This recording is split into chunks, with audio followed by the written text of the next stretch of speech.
Valley Recreation and Park District for April 1st is hereby called to order.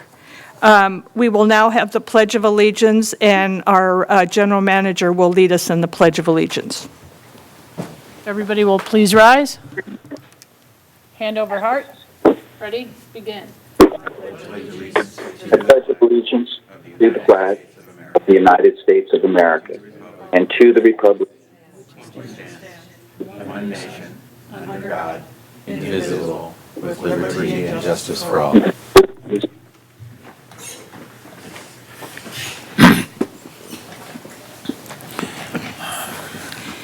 Karen, would you please call the roll?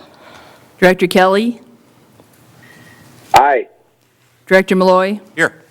Director Mishler, Here. Director Dixon, Here. Chair Magner. Here. Okay, so this is a little different tonight for our audience, both present and at home. So I'm going to have the General Manager kind of run over how we're going to do this, and hopefully we will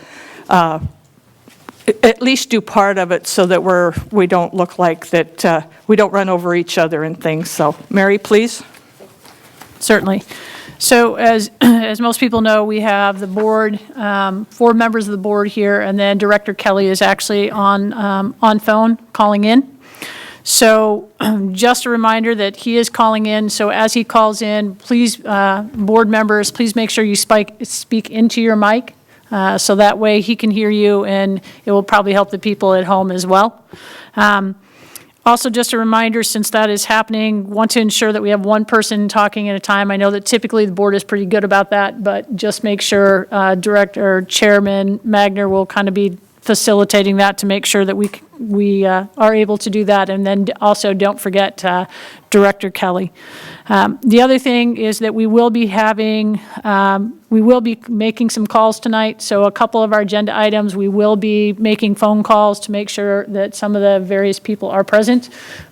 So when we get to those, we will be making those calls. And I believe Karen had an email that she had sent to the board members regarding some public comment. So those are just some different things, being that we're in different times right now and trying to social distance and such. But I think those kind of cover some of the things right now and some of the various items that we need to kind of take into consideration. Okay, thank you. The next is amendments to the agenda, and I would like to pull E under 6. I would like for us to wait for that discussion to happen when all of us are present, and we can have a thorough discussion regarding that. And that won't have any impact on the MOUs or anything. This only has to do with the presentations. So could I get a motion to accept the agenda as amended, please? Chairman Magner, I'd like to pull item C off of consent, the financial report. Okay, let's wait until we get to consent. This is just the approval of the agenda. This is 3, Mark. Oh, I thought you said you wanted to pull 6E off. Yeah, I'm changing the agenda. You're just going to move it out of the consent to the regular items to be discussed. Oh, okay. Okay? Okay. Can I get them? I will not forget. For the consent, I will come to you to have you pull that off. So, okay. Do I have a motion to accept or to approve the agenda with amendments? So moved. Second. Karen, would you please take the roll? Director Malloy, Aye. Director Dixon, Aye. Director Kelly, Aye. Director Mishler, Aye. Chair Magner. Aye. Okay. Public comments. We have public comments a little differently tonight. Everyone was given a chance to either call in or to send an email, and I have one email to read as soon as I find it here. Okay.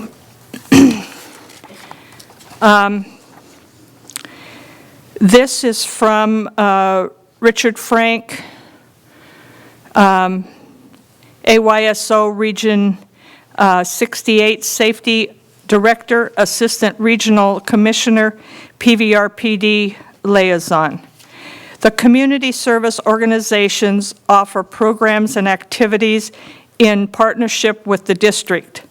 These short annual presentations provide the Board of Directors and the community with current status, developments, and any challenges each organization may be facing.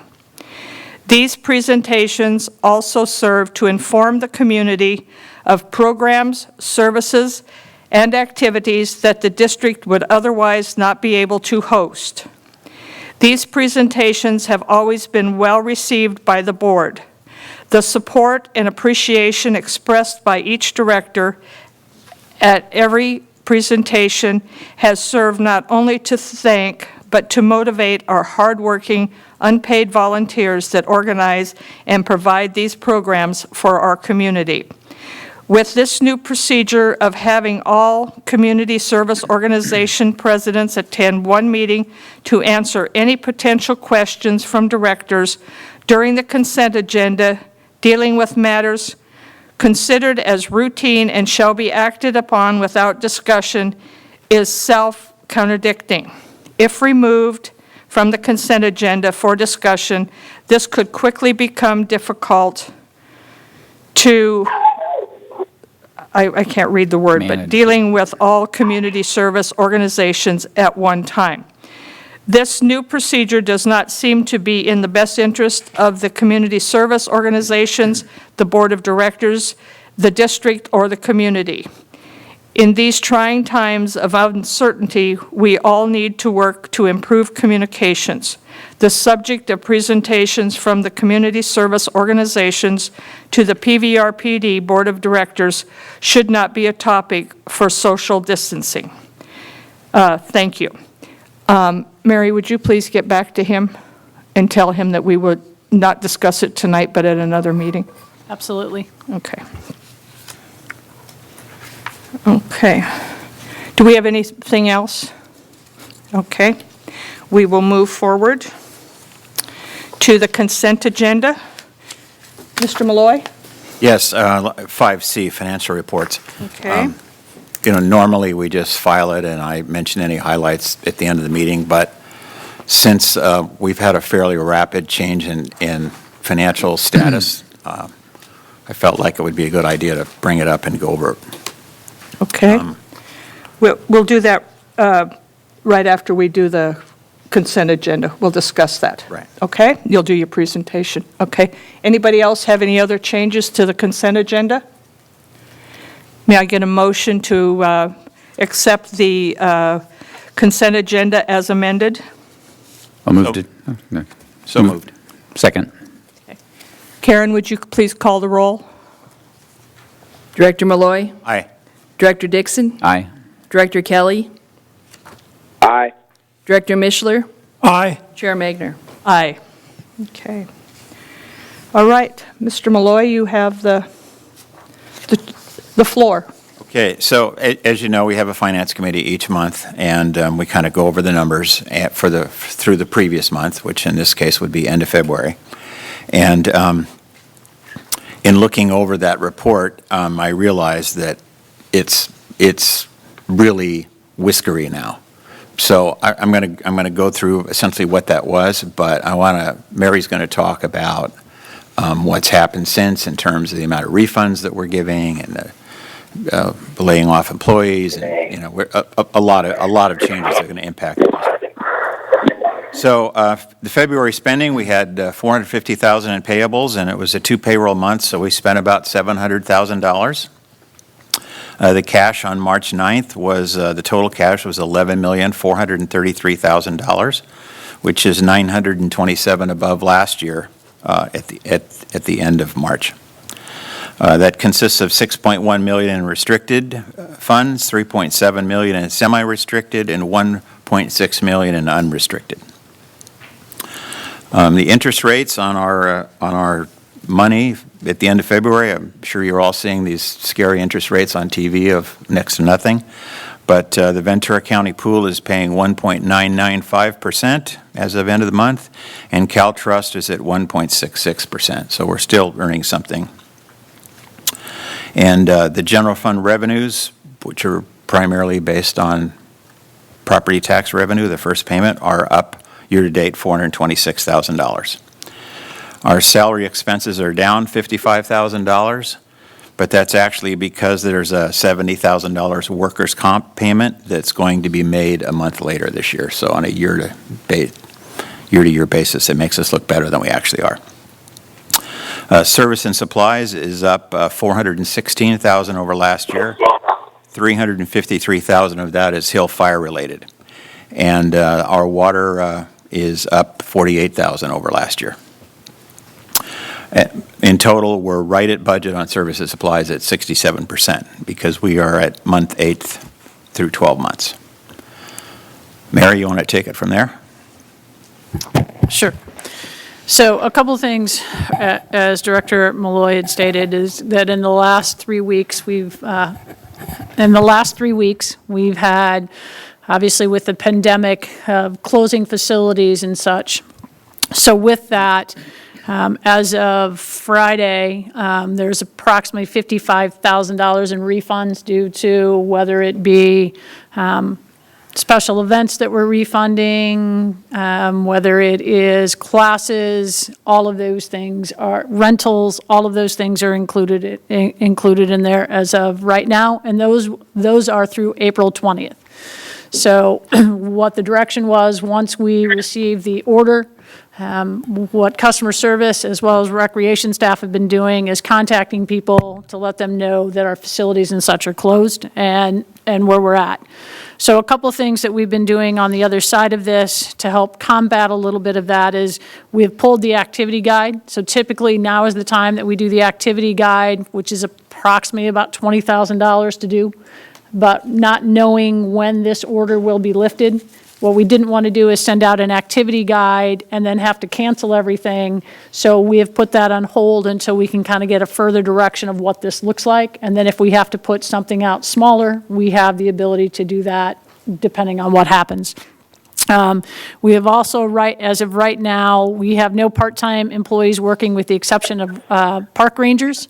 And those are actually, we have reduced those hours to help combat anything that's going on right now, but there's no reason to have them out at fields and such. If we've got Kildee closed, if we have Freedom closed, if we have PV closed. So what they're doing right now is hitting any hot spots that we potentially have.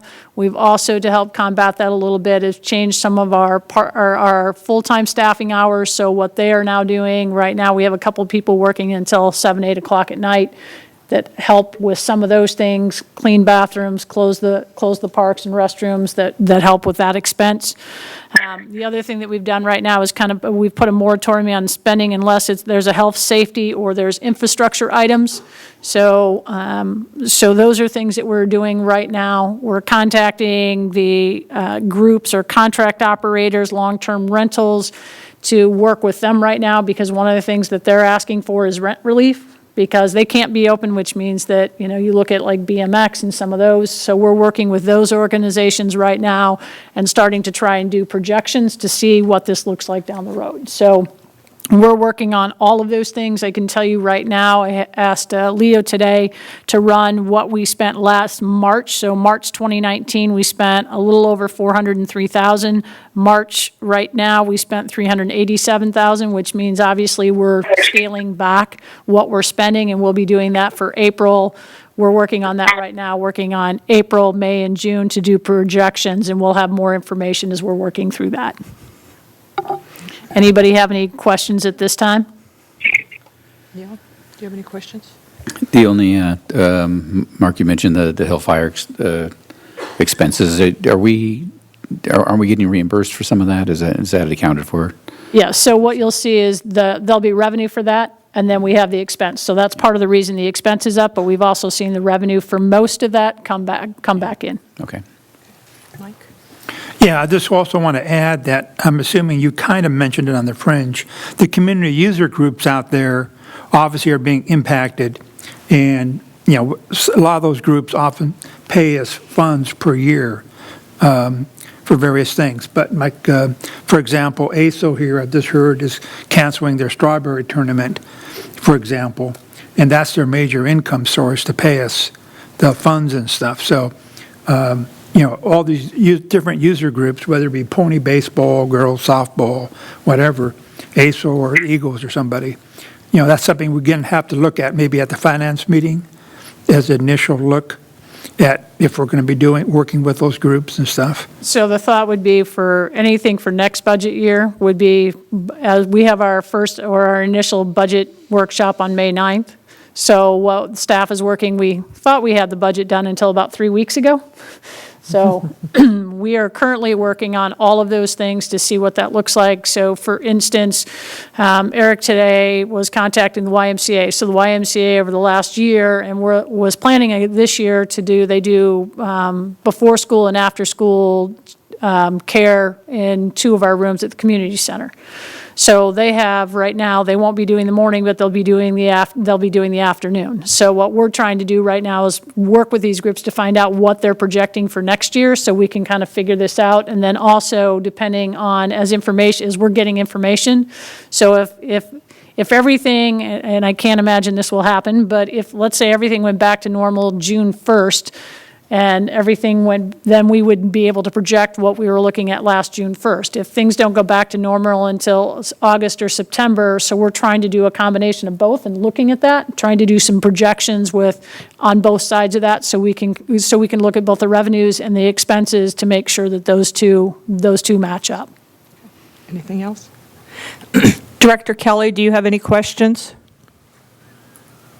None. Okay. May I get a motion to, I'm sorry, Mark. I want to touch on one more topic, and that's property taxes. Because as you know, property taxes is about 3/4 of our revenue, and the other 1/4 is just stopped. So property taxes are even more important. And, the taxes are due in the next few days. The county recorder indicates that 53% of the property taxes are paid by withholding from the mortgage companies, so those by definition will come in. But, the other half, essentially, is really hard to grasp what it's going to be. I mean, I think we're looking at about 1/3 of the community being unemployed, and in that case, I got to believe that there's going to be some people that can't pay their property taxes. Now, the county's willing to look at each individual situation and give them time to catch up, but that could have a short-term impact on us. It is my understanding that they're not going to extend the date. It will still be due April 10th, but they might be able to get their penalties waived. Is that correct? On case-by-case The date basis? is set by law. Right. So that nobody can touch that, short of the state, which they've not indicated they will, because they understand, well, local governments run primarily on property tax.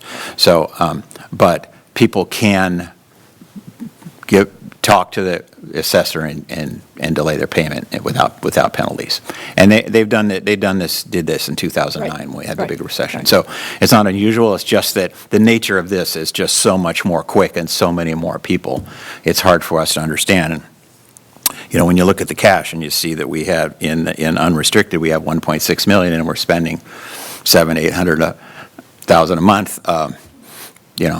there could be a problem pretty quick. But it's something we'll be keeping a close eye on. Okay. So.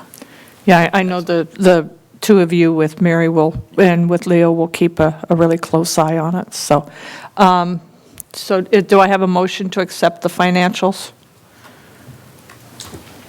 So made. Second? Karen, would you please call the roll? Director Mishler, Aye. Director Dixon, Aye. Director Kelly, Aye. Director Malloy, Aye. Chair Magner. Aye. Okay. All right. We will now move on to new items. the consideration of proposed design and amenities at the new park site at the Rancho Springville development. And I do believe we will be getting the developer on the line in just a second, so. That is correct. Mark, you are going to be on the House mic there to say, hold on a second.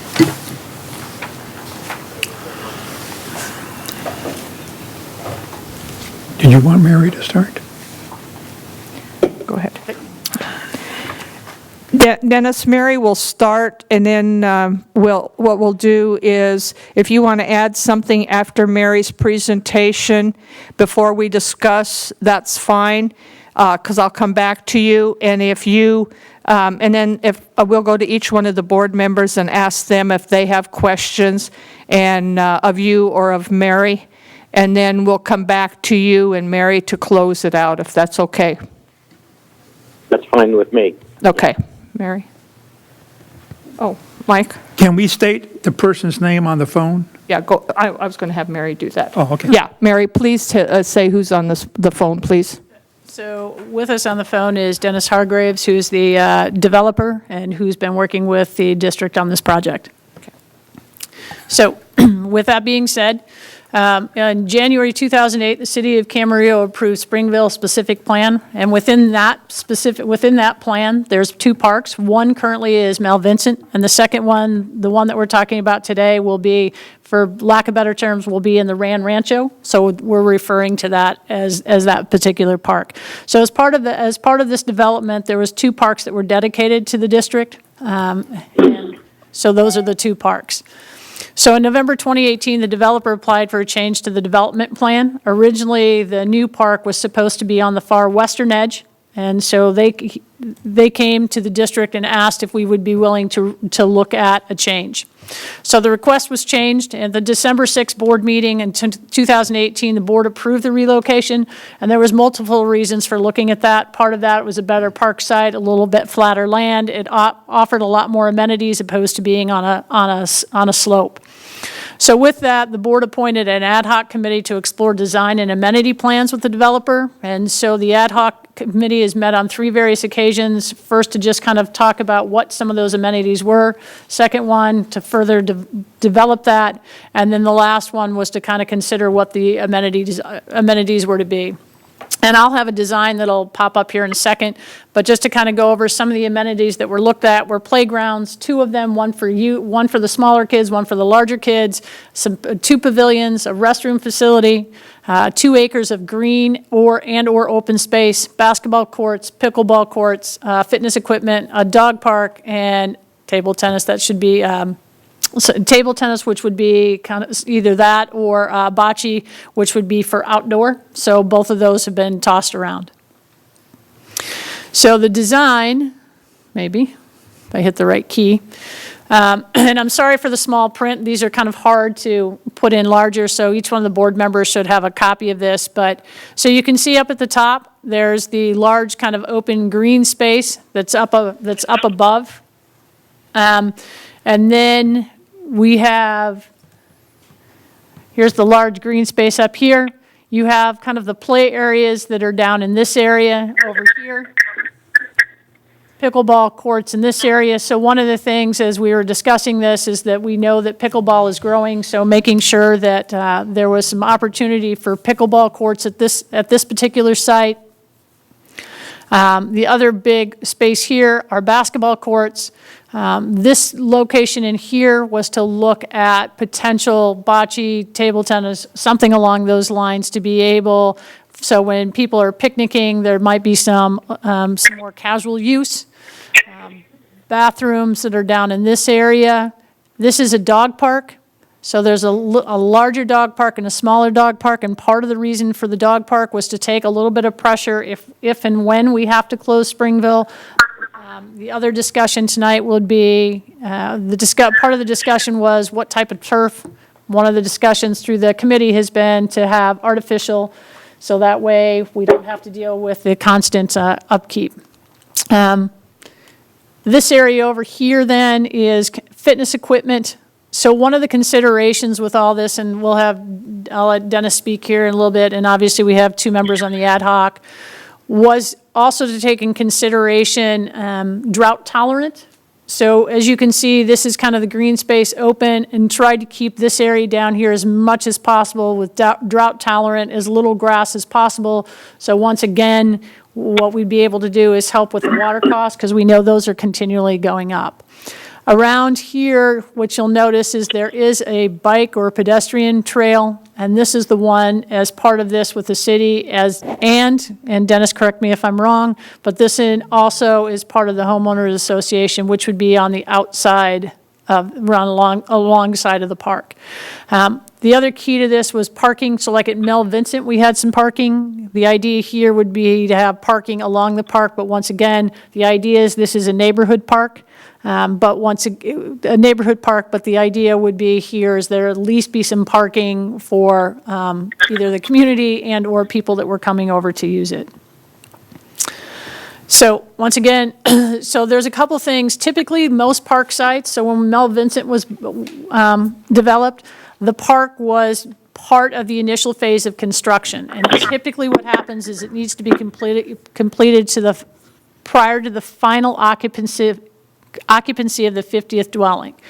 The developer, and Dennis can speak to that a little bit, is that they're asking to delay the construction of the park due to the amount of grading, and they need to be able to use that site for a portion of the grading to at least hold so there's no financial impact at this point in time. So part of the discussion tonight, there's 3 different recommendations So one, you can accept the design and the amenity choices and allow the developer to install the park prior to occupancy or the phase closest to the park. And once again, I'll have Dennis speak to that a little bit. The second one is or you can accept the design and amenity choice and ensure the sales office provides a notice and plans of the future park during the sale of the home. Or the third option is to accept the design and amenity choices and not allow the delayed installation of the park. So let me talk about B just for a second. So that's accept the design and amenity choices, ensure the sales office provides notice. One of the things that's important is that if a park is going in, we want to make sure that people know what the amenities are. Because sometimes what happens is when people buy a house, you want to make sure if there's a park there, they know what's going in. So you don't have people that then turn around and say, hey, we didn't know a park, we didn't know these amenities weren't going to go in, because if we would have known that, we wouldn't have purchased a house here. So the top 2 are making some adjustments, and the third one is just saying no. So with that, I'm going to let Dennis, if you have anything to add or would like to add to that, I'm going to let Dennis go ahead and speak, and then if anybody from the board at that point can ask questions. So, Dennis? Great. Okay. Can you hear me okay? Yes. Yes. Yes. Yes. Great. Okay. If you can go back one slide to the site plan, we can talk a little bit from that. Dennis, may I ask you a question? Can you see that? Yes. Okay. Yes. Okay. Yes. I've got it up, and then I've also got the PowerPoint on a iPad here with me as well, so I know what we're all looking at tonight. Let me just say, first of all, we've had a couple of good working sessions with the ad hoc, and I think our landscape architect has captured what we've discussed today. We're obviously open to being flexible to whatever the board overall decides they want to do here. But a couple of key points that have come up in the past that I want to be sure to focus on first. The first being, we think, as we worked out with you in over a year ago, this is a much better location for the park with the eyes on the street and with the community access and the gateway it provides to the Springville neighborhood. So we think it's a good location. Second key point is we do want to be sure that we maintain native topsoil for this park so that we can actually grow plants easily in it. And the City Public Works Department has agreed with us to work with us on compaction levels on this dirt so that it's not compacted down to hardpan that makes it hard to grow. We've had that conversation both with the ad hoc and also previously with the full board, I know. So we are committed to making sure that happens. So that's the second point. Third point I want to make, and it doesn't show on this illustration, and I apologize, at this meeting we don't have a full context map to show you, but we will have that once you decide on a final layout. That immediately to the left on this illustration you're looking at are where the houses start. And none of the houses face out to the park. All along there you have the street there in the middle near the playground that goes east-west, just up a little bit right there. There's a street that goes to the west and off the picture to the left right there. That's one street, and then there's another street at the bottom of the picture. Those are the only two local streets, and all the houses orient off of those streets, so there are no direct driveways or front yards facing towards the park. We think that's advantageous because it gives us what I'd call a hard edge to the park with basically a landscape strip, a sidewalk, another landscape strip, and then side yard walls for all the residences. So they are not directly opening out on the park and creating some of the conflicts we've seen in the past with parks with front yards and driveways that open up on a park. So we'll show you that in full context now that the final site plan for the project is also fully completed with the city planning department. So we have both of those pieces tied down. So those are the key points that I wanted to make sure we talked about first. As far as the bike path, something interesting happening with this path is that as you see, it really comes on the eastern edge of the property, parallel to Springville Drive, and comes down from the intersection of Ponderosa and Springville, comes down really along the toe of the slope, right around the edge of the Caltrans ownership, which is just below that, and then it continues westerly past the park, all the way outside the berm, between the berm and the freeway, to the west edge of the whole project, and it will be continued by the city all the way over to Central. So they're going to have a Class 1 bike path all the way to Central in one of their capital improvement programs, and so we've designed this to tie into that. On the other end of this, when it crosses Springville Drive, back where Mary started with the cursor, up in the upper right corner, it'll cross Springville Drive to the east and go to the right, and then it'll go right there. Yeah, across to your right there. And then it'll drop down and go on the opposite side of Springville and go along the front side of the berm there. You may have noticed that where the existing development of Comstock and Emily and also the first phase of the Ran Rancho project, that we have a 20-foot wide asphalt road there. So the city's looking at having a Class 1 bike path basically from the eastern edge of the Springville project all the way over to Central, and possibly the city's trying to figure out a way to make a tie-in back up to Daly Drive, I believe. So kind of an interesting addition to the regional network by having that in. So I think with that, those are the initial points. I do want to say that the commitment for the development is to put the private recreation amenity in early in that. I think what happened with Mel Vincent was that Comstock did not build any private recreation facilities until they built their final townhome project. So they didn't build a pool or anything, and that only served the townhomes. They did not build private rec amenities. We are in the early phases. We are going to have a condition from the city that there'll be a private rec with a pool for the 158 residences that'll be to the west of this park when we move in. My ideal choice in terms of when to have the park completed just for logistics would be the 100th unit, and that we would start from the west and work to the east, and we wouldn't occupy any units adjacent to the park, or that whole phase would be the last working to the right, so that we wouldn't have any units occupied next to a park before it was built. So that's, I think, addresses the overall thoughts I first had, and we look forward to hopefully having maybe another video meeting in a month or so with a final plan and with whatever comments you have tonight, and then beyond that, come back hopefully in person before long by the time we go to the city. And we hope to be in front of the city council either virtually or in person within the next 3 months or so for the environmental document for the project. Okay. Director Kelly, would you like to start? Do you have any questions right now? I do. Okay. Nice to hear from you, Dennis. Yeah, great to hear from you, Bob. How many parking spots are available there? I believe it should be on the exhibit. And let me take a look here. I'm trying to zoom in here.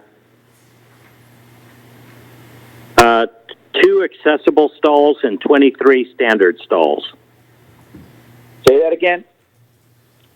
25 total. I think he said, 2 handicap accessible and 23 regular stalls. Correct. Okay. One of the questions I have is just looking at the great amenities that are going to be at this park, is that this park is going to see one heck of a lot of use. And, you look, you got basketball, you got pickleball, just tons and tons of things. You got the field there. I don't know how that's going to be managed. Mary, you indicated earlier we were looking at artificial sod. Artificial for the dog park down in the lower left corner.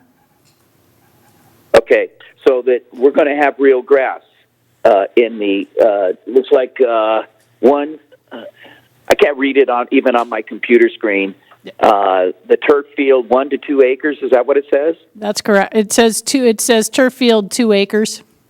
Yeah, plus or minus 2, Bob. Acres. Okay, that's about the size of a full-size soccer field, a little bit less. Correct. And so I foresee that getting a tremendous amount of use. And there's going to definitely be some management problems there, given the few parking spots that exist there, especially when they're combined with all the use that the rest of the park is going to have. And so I'm a little bit concerned about the parking situation. And I know you stated, Dennis, that the houses are going to be facing the other way on that the left-hand side of the drawing there, but it's also possible, and maybe you covered this, but since we're both on speakers, your voice was a little bit muffled, so I apologize if Sure. you covered something and I'm raising an issue now. But I could foresee people parking their cars at the back of their houses and building a walkway through and entering their houses from the back and using up available spots there, unless the design is such that would be very impractical, and I don't know that. The other question I have, well, go ahead and you can speak to those, and then I'll come up with the other ones that I have. Okay, yeah, on the actual parking configurations of the house, they each have driveway aprons in this case, which is unusual for a lot of new houses. So they've got not only their 2-car garage, but they all have a driveway apron. Plus, we have way exceeded the city code for the amount of parking inside the project that we have. Just radically overparked. So a lot of street parking available. Because we don't have driveways, even on our internal street, we just have what you'd call an auto court with extra parking within that auto court too. So one idea, just listening to you, Bob, I don't know if we have room for it. We could look at it, would be directly across from the basketball court area. we could possibly take some of those parallel parking spaces and turn those into perpendicular, which would pick up probably another 7 or 8 spaces, even there. And we could sign all of those like we've done at Village at the Park on the mixed-use neighborhood, so that there would be parking hour limitations. And those work very well at Village at the Park at the mixed-use. I know because my office is there, and we don't get people leaving their cars during the day when they shouldn't be leaving them. So that's an idea. It can be enforced. That it can be code, and we can have the city enforce that by vehicle code, which we've done a few times at Village. I see. You used another term a second ago. You said you used the term. Obviously, you've been talking to committee members, but you used the term native soil.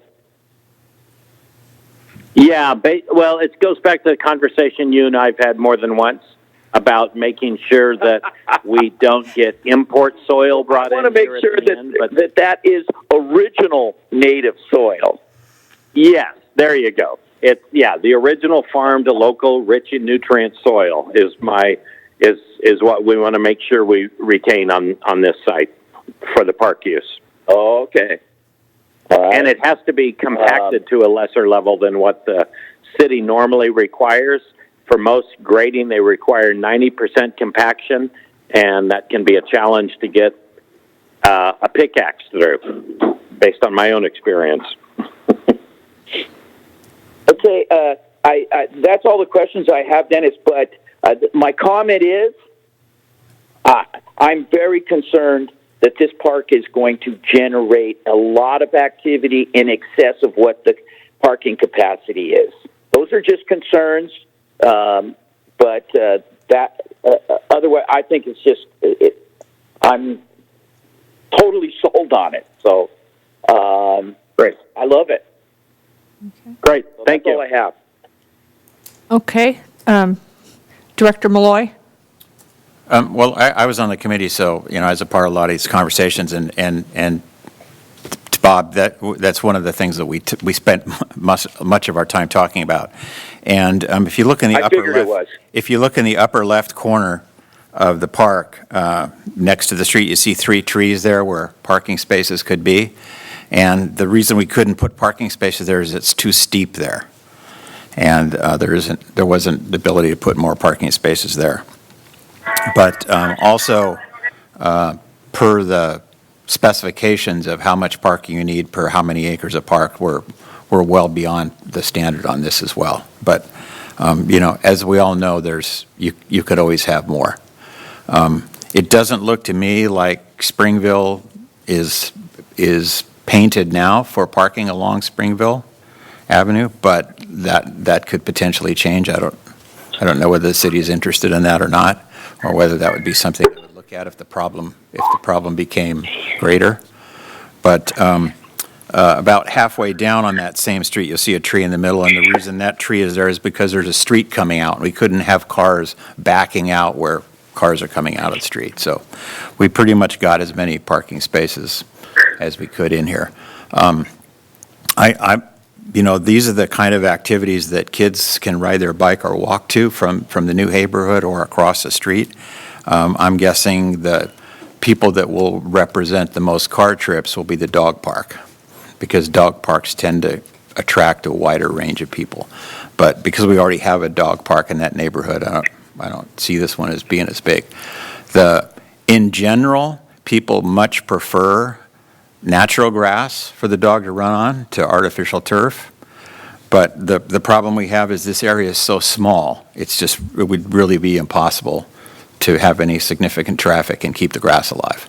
And so the artificial turf makes a much better option. It's also great on those occasional moments around here where it rains, because then you can take the dog out and run and the dog doesn't get muddy. So that's sort of the thinking behind those things. But other than that, I think everybody's covered pretty much what we talked about. That lengthy bike trail that's being envisioned, that's really great to have this a part of that. And I don't know if you noticed, but the restroom is near the bike trail, and there's some exercise equipment right next to it, and there's some things to do for people riding by on their bicycle. Mike? Yeah, I just, thank you, Mike Mishler here, Dennis. I want to thank Dennis for working with us. Dennis has done a great job in our community, has a long history here working with us in the community, and has a great track record. I want to thank you, Dennis, publicly. And then I also want to say that for the parking, that's one of the big issues that we discussed in the meeting. And again, just like Dennis was talking about in his presentation, these homes that are going in, Dennis, all the projects that Dennis had built here in the city of Camarillo have always exceeded what the city requires for parking. And if you drive around the city, if you find a nice development that has no overflow parking, that's usually one of the ones that Dennis was involved with, and compared to other projects. So we're not expecting any overflow parking from the homes here to the west to flow into those parking spots. So that's one thing we discussed. I also want to add up there for that turf field, 2 plus minus acres, that's going to have a very slight slope. It's not going to be on a steep slope or anything. So so we're going to have a cut bank to the north of it going up to Ponderosa. So we'll have a little cut bank there, then it comes down and goes across the turf field. So there'll be a slight drainage on the turf field, but not too bad. And then I want to make one extra note here, maybe for Dennis and Mary to follow up on. The next time we see this, one of the things we talked about was putting in some benches with shade overhangs covering. And we were discussing originally having 2 down there in the dog park and 2 up toward the northwest side of the park, up along the edge there. And I don't see them anywhere on here. Did I miss them? Yeah, they're called group structures. I believe this one is one right here. That's a structure right there. So that would be along the north, because I think, if I remember correctly, we talked one up top. Well, that's a picnic structure, for like a picnic table. I'm talking about a bench with a shade overhead. I think that actually it says group structure. I think this was one of the areas that we talked about that would have like a gazebo, not really a big gazebo, but. Okay, let me just go up to the map here and just point up there. On our previous map that we had, working with Dennis, let me just go up here and point real quick. So we had one in here someplace and one in here. And then we had one way up at the very top corner, along the very top, way up there. Yeah, so one over there and one to the left of it. No, not there, way up there. Way up the very northern end, along Ponderosa. We had one there, and we had one over there in the corner, the very corner, right there. So those were the 4 locations we had. We had 4 locations mapped out for potential benches with shade covers. Would that make more sense than having the group structure? Is just have more dispersed shade structures for around that area? Have maybe having those, or do you want the group structure as well? I'm not sure what your question is, Dennis. I miss it. Did I miss something? Oh, if we do the shade benches, should we still do the group structure at the ball field, or is it better to just do the shade benches? No, I like your group structure there. That's something new you've added, which is okay. But I still like to have those 2 shaded, at least, bench areas up on the north. So someone wants to go up there and read a book or something. It's not for a group activity. It's for an individual or 2 to sit down on the bench and be in the shade and just see what's going on. There's a nice view from that upper corner across the airfield and the Oxnard Plain over toward the Santa Monica Mountains. And so I was thinking if someone wanted to walk around through there and get some exercise and sit down there and read a book or something in the shade, it'd be nice. Right. Okay. We also have, just for the record, and it's not on this exhibit anywhere, we have also added on we'll bring it to the next exhibit when we show the whole composite of the project.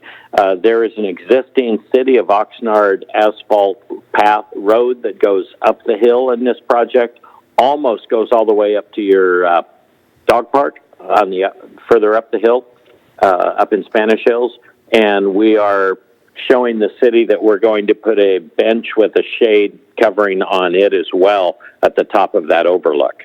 So that'll be also a piece of walking path that's going to be accessible to people up there. And that'll have a great view. You can see the Channel Islands clearly from that one. That'd be great. Thank you, Dennis. Director Dixon? Yes. Yeah, this is Neil Dixon.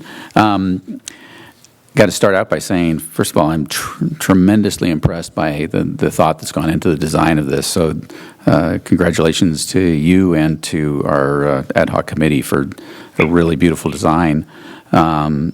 There's, over the years, I've heard a lot of griping about how little you can do with a 5-acre park, and I think this is maybe an argument against that. It looks like you could hardly do more.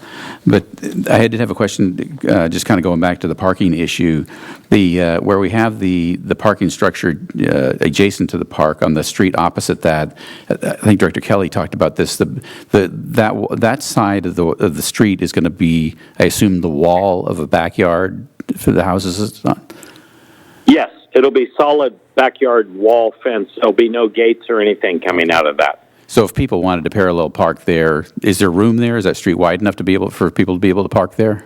It is. If you look at the diagram, maybe on your handheld copy you have from staff, you'll see that there's some notches shown on the street. Those each represent parallel parking spaces. So I think there's 7 basically on that street where people could park parallel on that opposite side. Okay, yeah, it's very faint on there. Okay.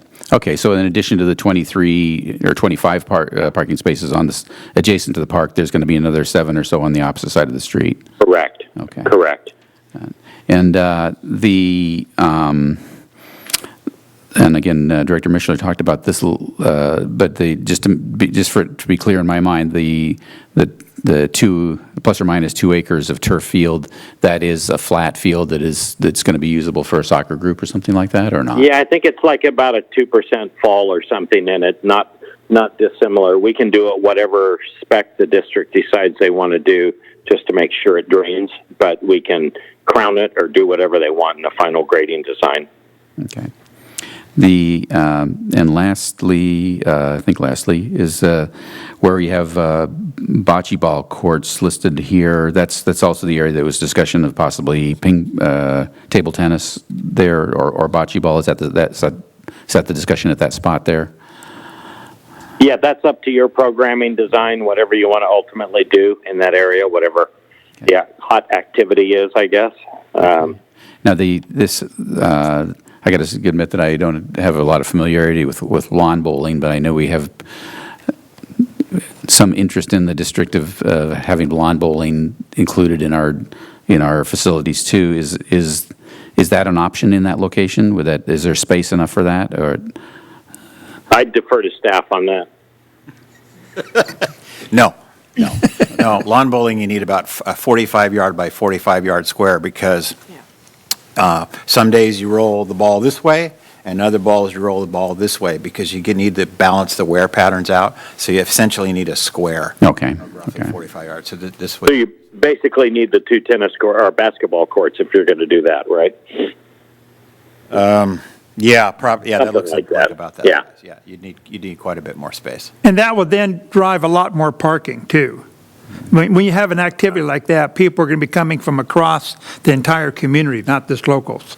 So that would drive up our parking demands, and we couldn't handle it here. Yeah.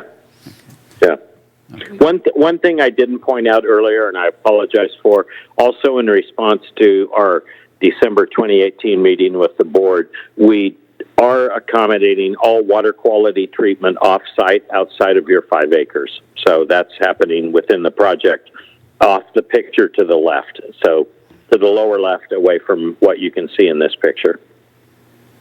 But Dennis, this is Elaine, with the drainage from the somewhat cutout on the upper side, it'll flow to the left or to the right?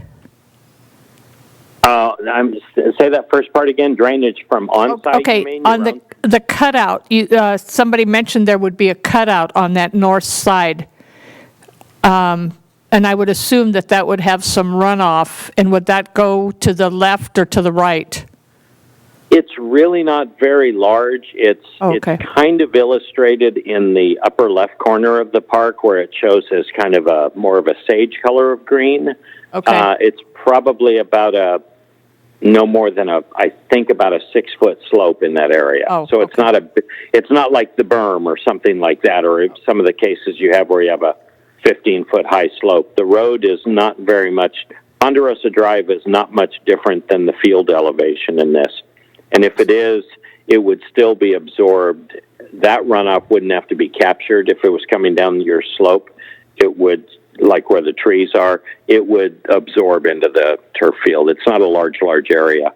Everything from Ponderosa Drive and above is being picked up in storm drains and being conveyed through the streets. So it's only whatever generates on your small area between the back of the city right-of-way, the back of the city parkway, and your park. Okay, so the cutout is only in that top left-hand corner then? It's not clear across the top? Yes, yeah. If you go out there today, and probably about the best way to say it is in the upper right corner of your drawing, there's a cluster of 3 trees, it looks like, right? In the upper right corner? Yeah. And about there is where the house sits right now. And so it's flat at grade with where Ponderosa will be. It can't really dive in there. It's at level with grade. I just want to make a quick note on the drainage. The drainage that Dennis is talking about, the entire site will drain to the lower left-hand bottom portion of all the water will be coming down off of our site to the lower left into their catchment basin. Yeah, and you'll probably have to have some internal drains to pick up drain once you get at least past the turf fields. Those lower acres will have to have, because you've got a lot of hardscape areas. But that's all we've calculated that we would be able to collect water coming off of your site and putting it into our basins. So you won't have either a maintenance or a water quality control board responsibility for any basins on this park. Okay, thank you. Director Dixon, you had something else? The only other question looks like if somebody wanted to walk the perimeter of this park, I guess part of it you would walk the bike trail on one side of it and just the sidewalks all the way around. There's no other internal trails within the park.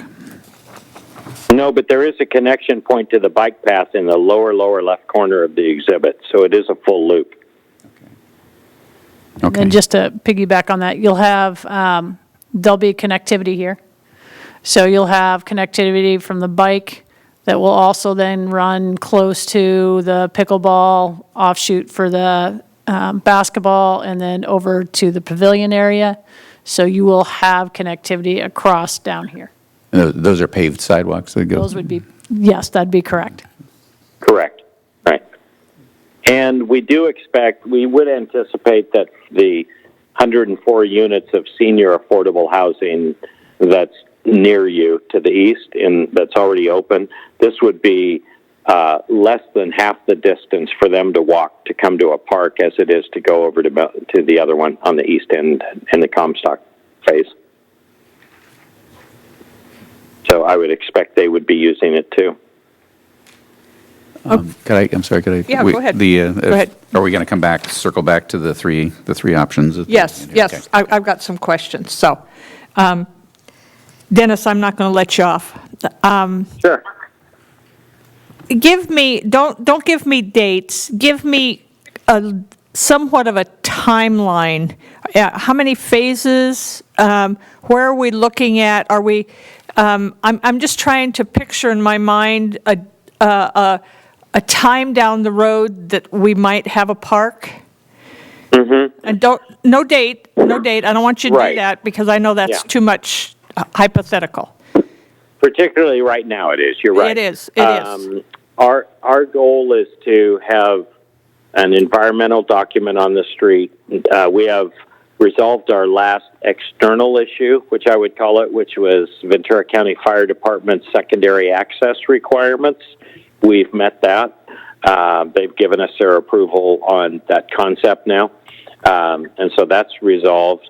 So with that, an environmental document has to be finalized. It's been done. It just needs to be finalized now, and we want to drop this site plan, at least as a concept plan, into that environmental document. And so I think that's probably, I'm going to be conservative and say it won't have a public hearing for 90 days to 120 days, and that's about as precise as any date I can give you.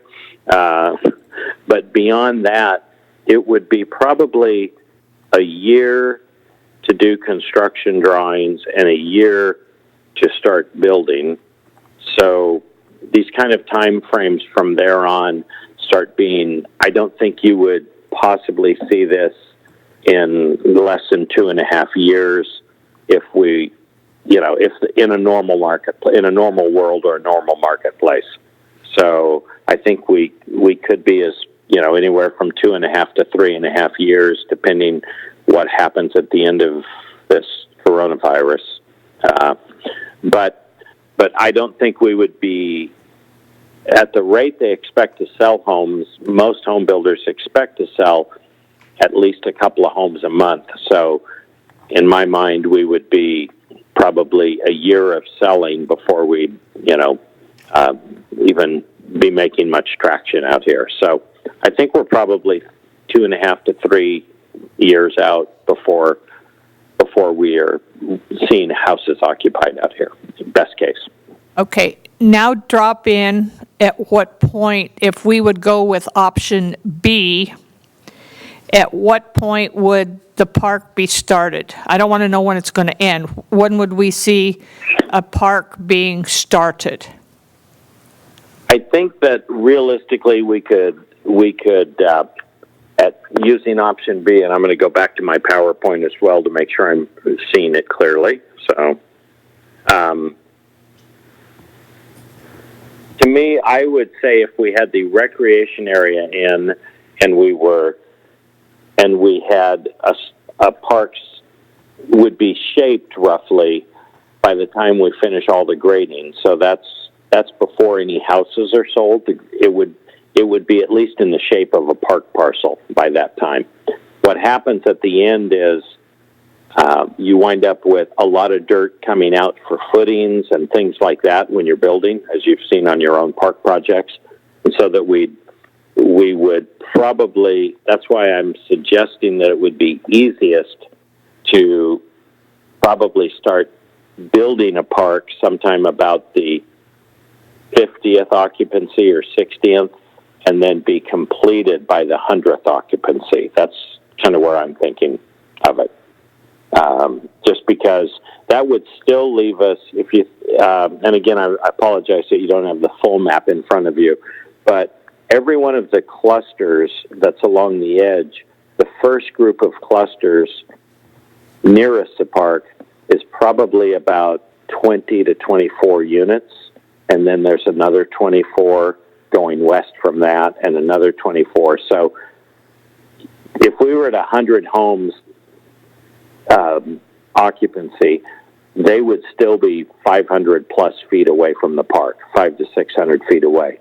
So to me, that, I don't know if that helps. We may need to have that discussion when you can see the full exhibit in front of you as well. I don't pretend to say that makes it easy to do, particularly since we're not all there together. Yeah. But does that kind of answer your question? Yeah, yes, it does. Yes, it does. And my last question would be, and you telling me that would tell me that we would put in the restrooms at the same time that we're finishing the rest of the park. The park would be definitely okay. If I were looking in a perfect world for me, it would be that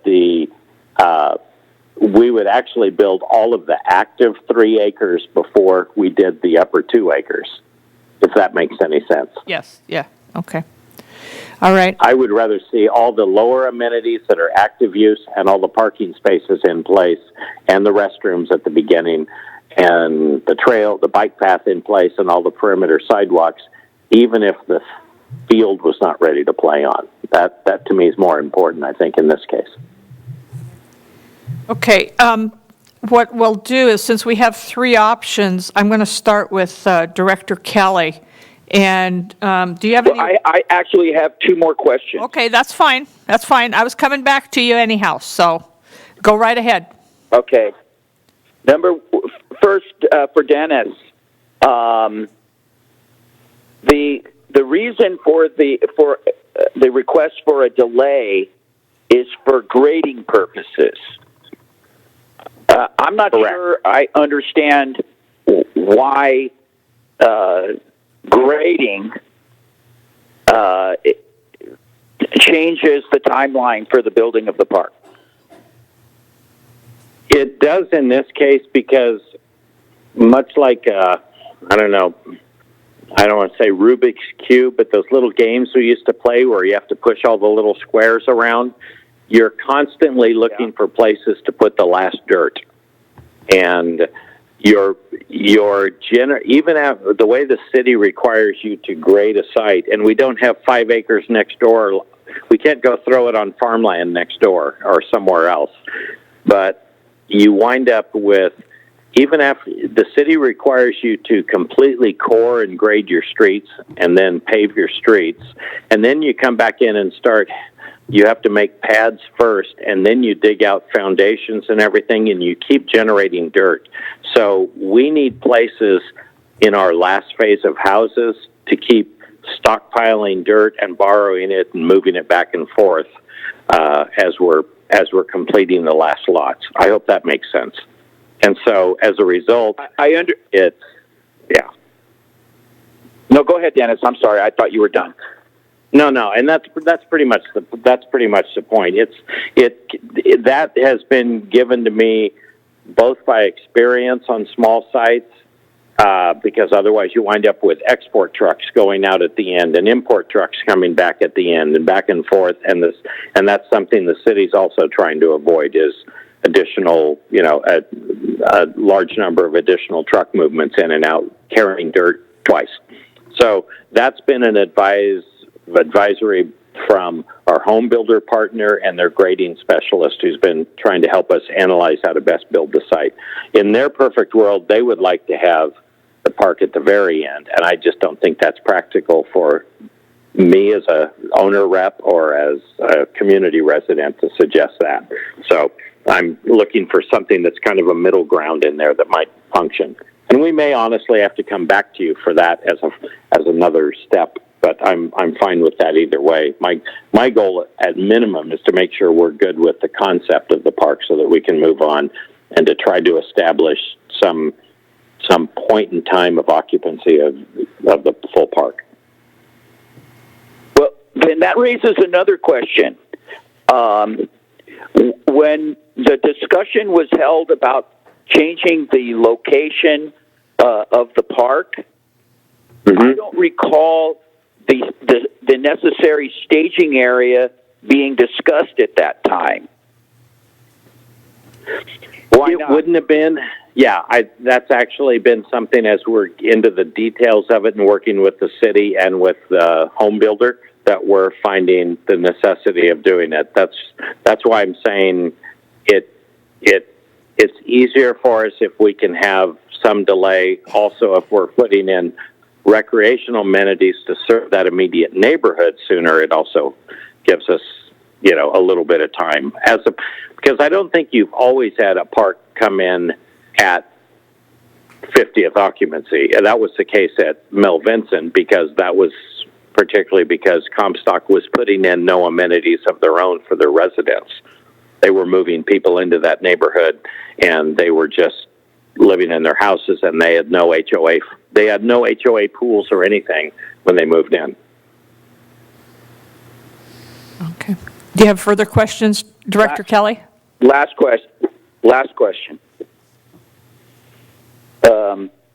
I've lived here for a long time, and one of my biggest complaints is the way that the Park District over many, many years built parks that very few people could use. And I'm specifically referring to undulating topography in the parks that couldn't be used for most sports, And I'm a little concerned that our 2 acres here is going to be overly sloped or not flat, as Director Dixon inquired about. Director Mishler asked a question a little while ago, or made a statement actually, that there was going to be a grade for which drainage, I believe is what he said. Correct me if I'm wrong, Mike. And so, where would that begin, or does the developer even care if we have a perfectly flat area there? Well, can I address that? This is Dennis again. Yeah, go right ahead, Dennis. I would give you the final approval of the grading plan of the park as well before you sign off on accepting it, to make sure that it meets whatever you want. What I've said is what I said a few minutes ago, and I meant to say it clearly, is you can crown that in the middle and drain it to the sides, or you can make it 1%. You can make it flat if you want to, and we can accommodate it. This site is not designed so that it has to have overall any kind of fixed grade to make it work. But you do want to have some positive drainage going downhill. Sometimes 1% gets pockets by the time it wears in, and so we'll work with you, and you will have that will be a usable field, and we'll work with you on the details of it. I assure you of that. I'll be involved in it until the final design plans are done, so I'll be here at least. And that's fine. It's the memory I have is back when we did the Village at the Park, and I was on the committee that negotiated with the city. They originally had a 2% grade. It got reduced to 1%, and then I went out there after they were done, and I was horrified at the amount of grade that was out there in some of the areas of the park. Now, this is only one field, or even a little less, so I'm sure the same magnitude of problem can't exist. I just want to make sure that we don't build another neighborhood park that's unusable. That's it. Otherwise, I'm pleased. I completely agree with you on it, Bob. Oh. Thank you, Dennis. Okay, I'm going to go with the other directors and see if they have any follow-up questions, and then we'll see if we've got a vote, a motion for one of the options. So, Director Malloy? Dennis brought up a really good point about the history of getting parks. I mean, the history of the parks is they get built well after the whole thing is done. So, and I always think about the financial side. And we don't have a bunch of money laying around to take care of a new park. It would be really nice if we had some homes to collect our share of the property tax on to pay for this. And so I like the idea of starting at the 50th home and having it done by 100th, because then we'll have some revenues already in and a stream flowing to help take care of it. Because when a park is new, it takes a lot of attention, because everything has a shallow root structure, and you have little mistakes, you have little blind spots, and there's a lot of extra work involved. So I like that idea, and I think the community could go well with that. And I agree with Dennis. The amenities down at the bottom are much more urgent than the field space at the top, and that could be the last thing.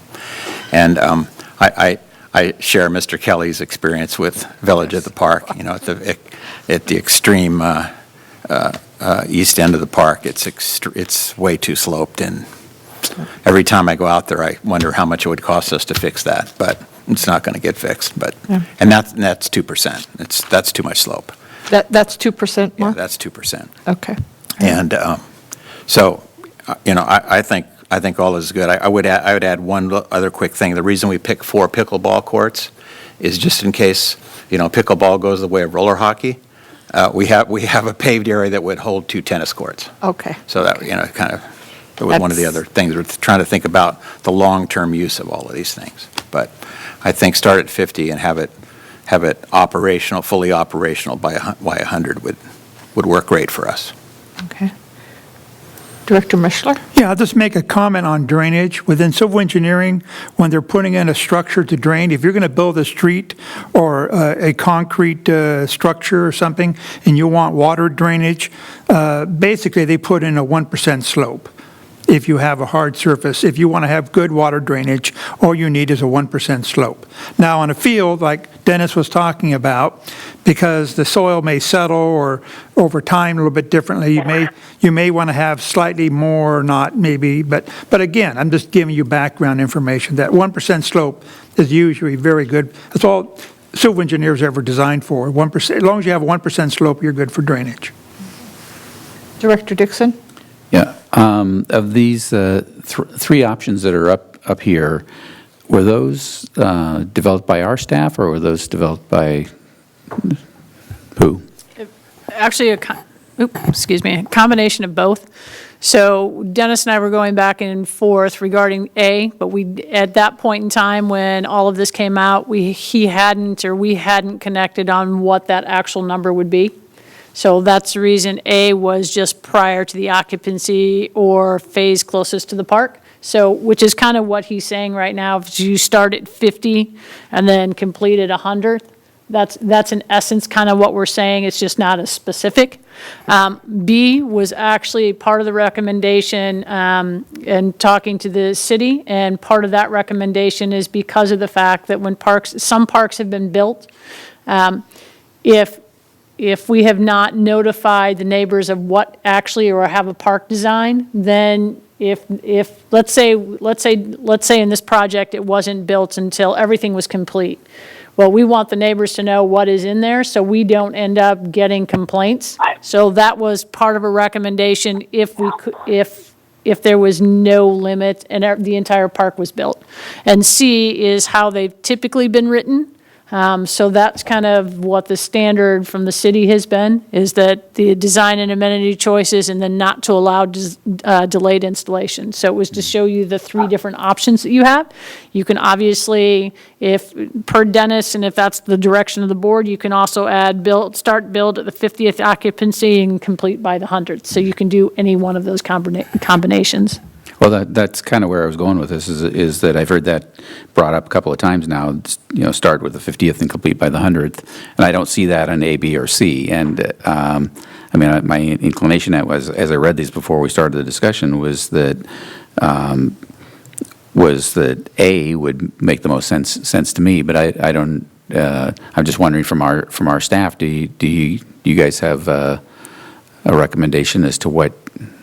So, and Dennis and I think the committee kind of had the same kind of conversation. And I think at that point I think our concern and staff concern is just to make sure that if we're going to put a park in, that at some point in time, members of the community need to know what's going in there. So if their house butts up to the park, we don't have people saying, "I had no idea. I would not have had or purchased that house had I known there was a park there." So A is kind of, once again, kind of gets to that. And I think Dennis's recommendation is that they start at 50 and by the 100th, which still gets to kind of what we're talking about prior to the occupancy or phase closest to the park. So that gets to that. And I think that's kind of the concern. And when we were having the conversation with the committee, that was one of the things that was brought up specifically. So on a side note, just to let everybody know, because when everybody's talking about parking, just a comparative real quick. Mel Vincent has 13 parking stalls. So you have double the number of parking stalls that would be compared to Mel Vincent, which if you've driven by there know is quite busy as well. So just for a reference point. Okay. So getting back to these choices then, should we have as a fourth option, they start at the 50th and complete at the 100th? Or is that considered a portion of A Yeah, I think it's considered a portion of A, so if you want to make that more specific, you can make that more specific. Okay, all right. Well, I propose. Is that what you want to do? Yeah. Okay, go ahead, Neil. Yeah. So, was there Was there any ready further for a motion. discussion? Okay. So I would move that we accept choice A with adding into that the provision that the construction of the park would begin after the occupancy of the 50th unit and be completed by the occupancy of the 100th. Is that? Well, may I suggest, there's no reason why we still can't take out a B and still have the sales office still present plans to all the home buyers, correct? We can add that to that part of A. There's nothing, they're not, exclusive. Yeah. So we can still have every homeowner knows what the plans are going to be. We can still pull that section out and add that to A, correct? We can. Is that okay, Neil? Yeah. Okay. Dennis, does that make sense to you? Yes, I would prefer that everybody gets a notice of the amenities in the park. Okay. Oh, yeah, we'll accept and, Okay. So the motion is, as I understand it, is A, and it would be started after the 50th and before the 100th? Is that correct? Completed before the 100th. Completed before the 100th. And do we want to say all home buyers will be notified of the disclosure of the park being at that location?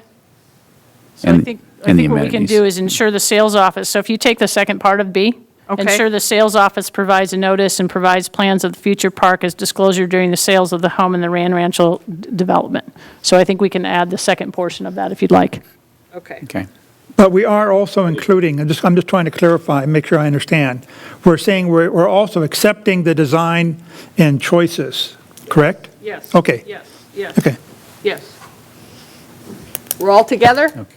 I thought Mike was going to ask for a sign in the upper left corner of the park here in the drawing. We got a perfect spot for it. I'll second Neil's motion. Okay, all right. Okay, we'll do roll call now. Karen? Director Dixon? Aye. Director Malloy? Aye. Director Kelly? Aye. Director Mishler? Aye. Chair Magner? Aye. Thank you, Dennis. We appreciate you and what you bring to us, and working with us. Thank you very much. Enjoy it. Thanks a lot. Bye-bye. Bye-bye. Okay, we will now go to item B. Bear with me here, guys. Oh.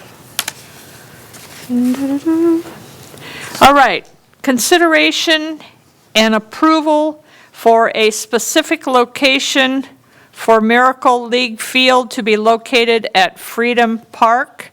And I think we are trying to get Rick Pena on the line.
Mr. Pena?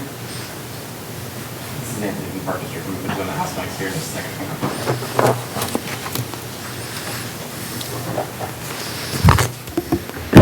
Okay. Rick, are you with us? Yeah, hi guys, I'm right here. Okay, what we're going to do, how the process will work, is we'll start off with Mary, and then if you have something follow-up, then we will come to the board for further questions for discussion. So we'll turn it over to the general manager now. Hey, evening. So it's an item before you to ask for approval for a specific location located at Freedom Park as it relates to the Miracle League. So just some quick background. The District Liaison Committee has been meeting with Miracle League and other entities since March of 19, so a little over a year. Over the course of the past year, there's been potential locations that have been examined. We've looked at Wood Creek, we've looked at Pitts Ranch Park, we've looked at University Prep School, which sits right behind the community center, and Freedom Park. And so if you remember, at one point in time, when we looked at Freedom, there was one location that was over kind of by the Humane Society over in that area, but due to some of those constrictions, that wasn't going to work. So one of the last things we did in September of 2019, the board approved a 10-year agreement for the use and maintenance for portions of the community center.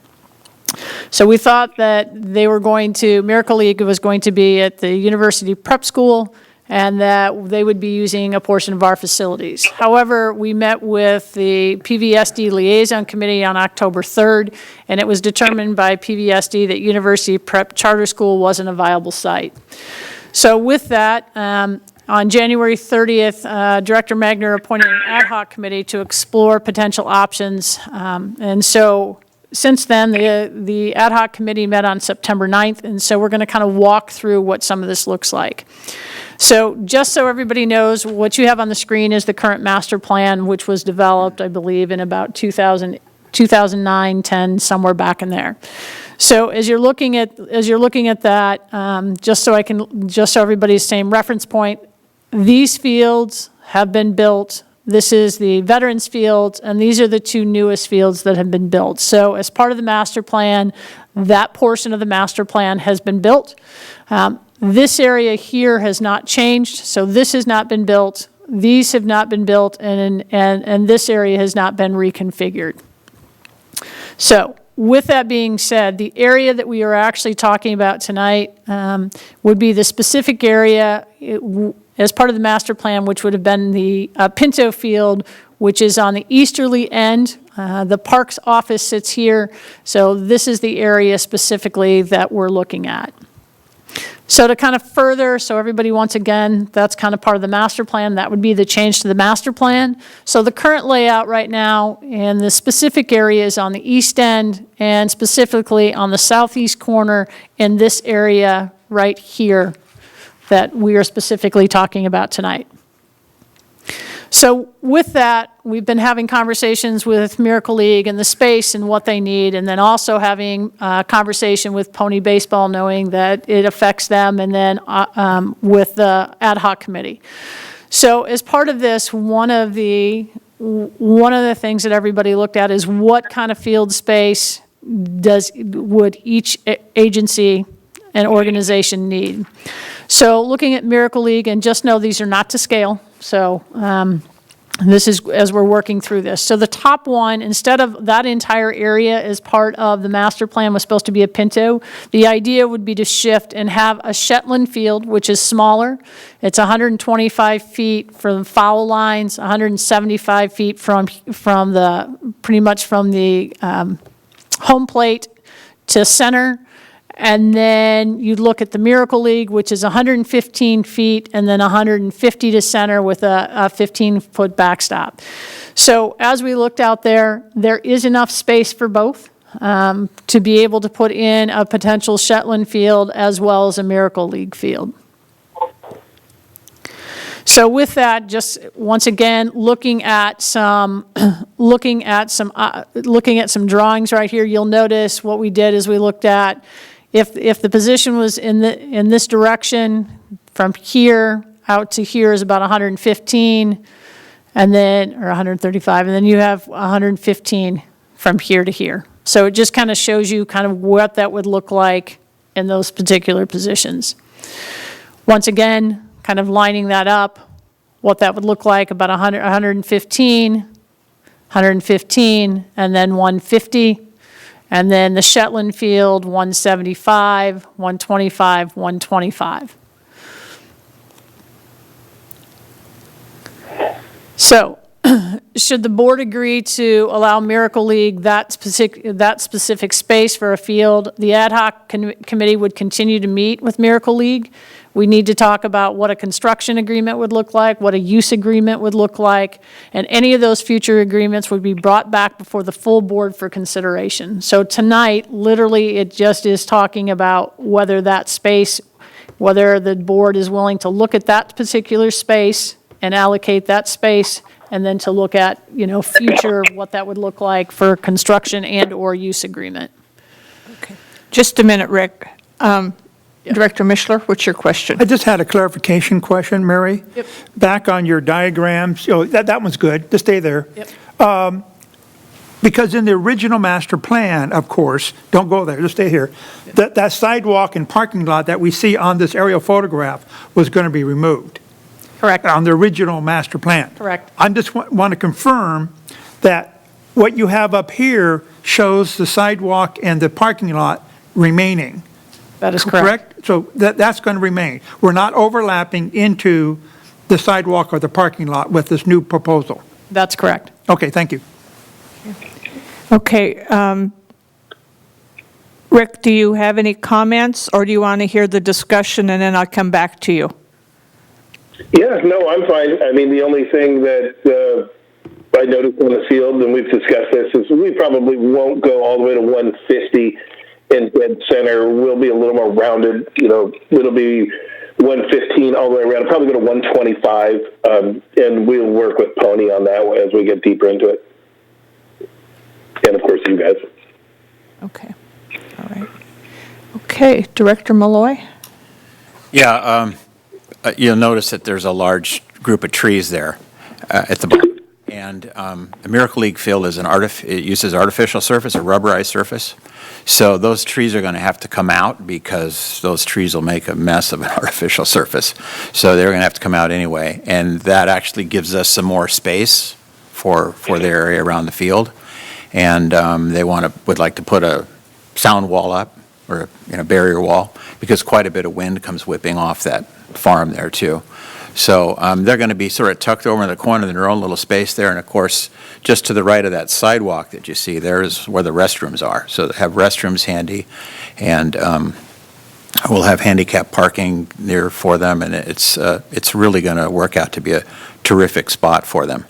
The original plan called for a bigger field there, which was going to require moving the parking lot, taking the preschool building out, building more parking on the other side of the preschool. So this has actually reduced the overall cost of the Freedom Park project build out quite a bit by going to this layout and getting two fields in here instead of one larger field. And based on the demographics of what Pony Baseball is seeing, that's the size field that they need another one of anyway. So it's actually a lot of pieces sort of fell into place for us. And even though the measurements are tight, they're doable. And as we all know, an outfield isn't square-shaped, it's rounded, so they'll be able to round those fences in. And you want them close together anyway because you don't want to be mowing a bunch of dead space. So it's actually going to work really well for them. And our only real concern is a substantial increase in parking. Once again, we're talking about parking in an area where we already have a lot of people parking cars. And of course, everyone that's lived in Camarillo as long as we have knows that when there was soccer out there, we had parking all over the airport facility, and it's more or less the same now. But there is a lot of space around it, but it's going to really use that space right there intensively. That's. Director Kelly, I'm sorry, I jumped over you because I wanted Mark to make a comment regarding, since he was on the committee. So do you have any questions?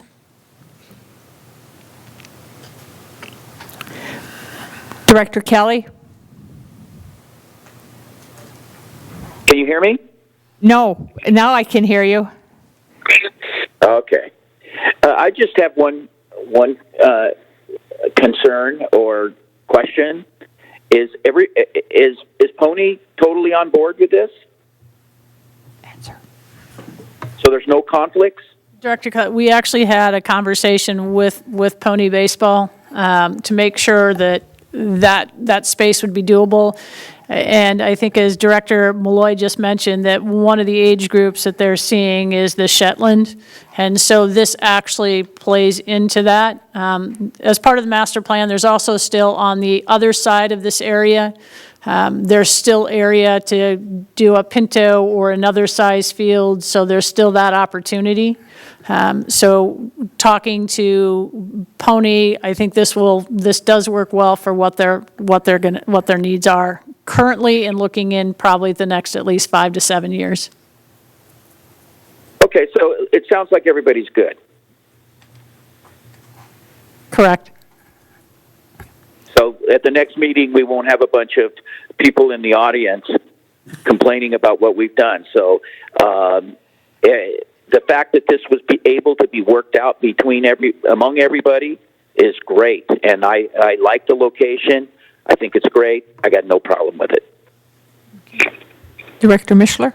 I think, Mark, did you have a follow-up question? Yeah, actually, and I'm glad Rick's on the line too, because when we talked about this, Rick has been really great about talking about what Pony needed at their end, so that we only do, redo the irrigation, redo the grading one time, and get everything done in all one shot. And they've been really on board and supportive of doing all that, because we'd love to see both of these fields get developed more or less simultaneously. And because the grading on the baseball on this is already flat, they're already really close from Pony's perspective. And this age group kids doesn't need a lot of expensive. They don't need a big backstop. They don't need lots of bleachers, and it's fairly reasonable. So I'm thinking that Pony will be able to build that field there around the same time we get the Miracle Wheel field in. And all of that has been discussed and is going to be worked on simultaneously. My first question is, and I'm not sure if Mary or Mark can answer this, or the space between the two proposed fields, is there going to be enough space there to have a walkway, or is that going to be fence to fence, or is there going to be a little cement walkway going from the parking lot going east-west to the existing fields? So I think once we get this all lined out, and that's why I said that there'll be two agreements that come back. There'll be a construction agreement and a use agreement. And the reason for that is, as Director Malloy started to kind of point out, there's going to be different things that we're going to have to discuss, that we're going to have to work through. So one of those things we'll have to work through is how close those fences are. So, because obviously you don't want just one strip. So the idea would probably be there'd be a walkway. The other thing is, if we're going to put a walkway, is it concrete? Is it, is it DG? Because you don't want just a strip of grass that becomes a nightmare to mow. Other things that we're going to have to discuss is Director Malloy mentioned, is parking. So right now, is so long as you only have one field there, parking may not be that big a deal. But if we have two fields out there and you have all those other fields going, parking might become more of a nightmare. So we're going to have a discussion, maybe when they build the initial field, maybe we don't have to add more parking, but maybe by year 2, and when those fields get used, they may have to help and put a portion of the parking in.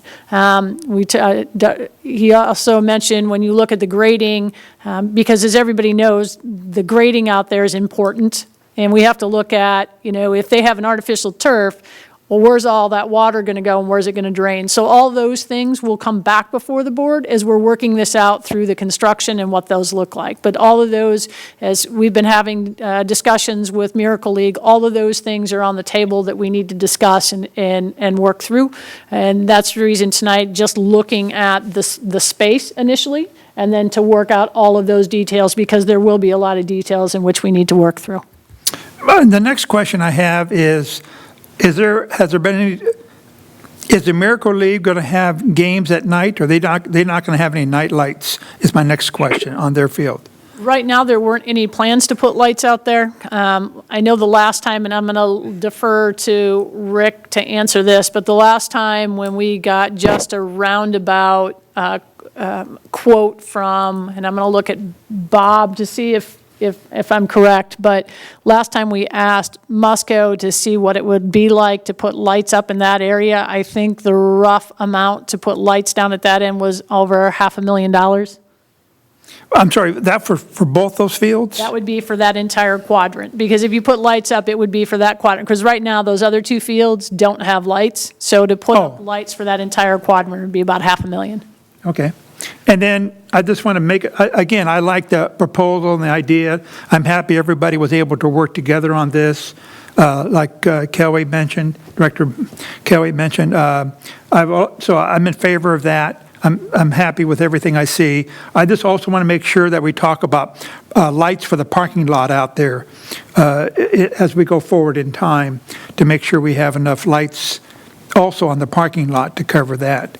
And that was mentioned before by other people for Freedom Park as a discussion item. Okay, Thank you. we'll make note of that. Director Dixon? Yeah, I agree with everybody else. I think this is a great solution to this problem that's been festering for quite a while now, and I'm glad that we're part of that solution. But it does look to me like, in addition to just changing that Pinto field to a Shetland and the Miracle League field, that it is going to we are going to have to address the entire master plan. It does make a significant change there. And one of the things, in particular, the question of the issue of parking has been brought up, and I'm going to assume, and correct me if I'm not right on this, but I'm going to assume that with the Miracle League, that we're going to need more than the normal number of ADA parking spaces, which is going to take up even more space in the parking area than the current parking spaces allow. So let me see if I can address that. And once again, these will all be things that we'll bring back.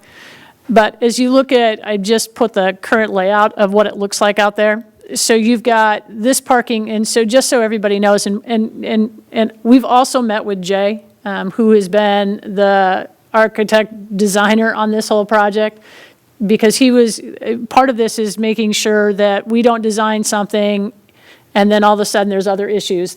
And so he's very familiar with this area out there. So a couple things off the bat is this area right now is already sloped for ADA.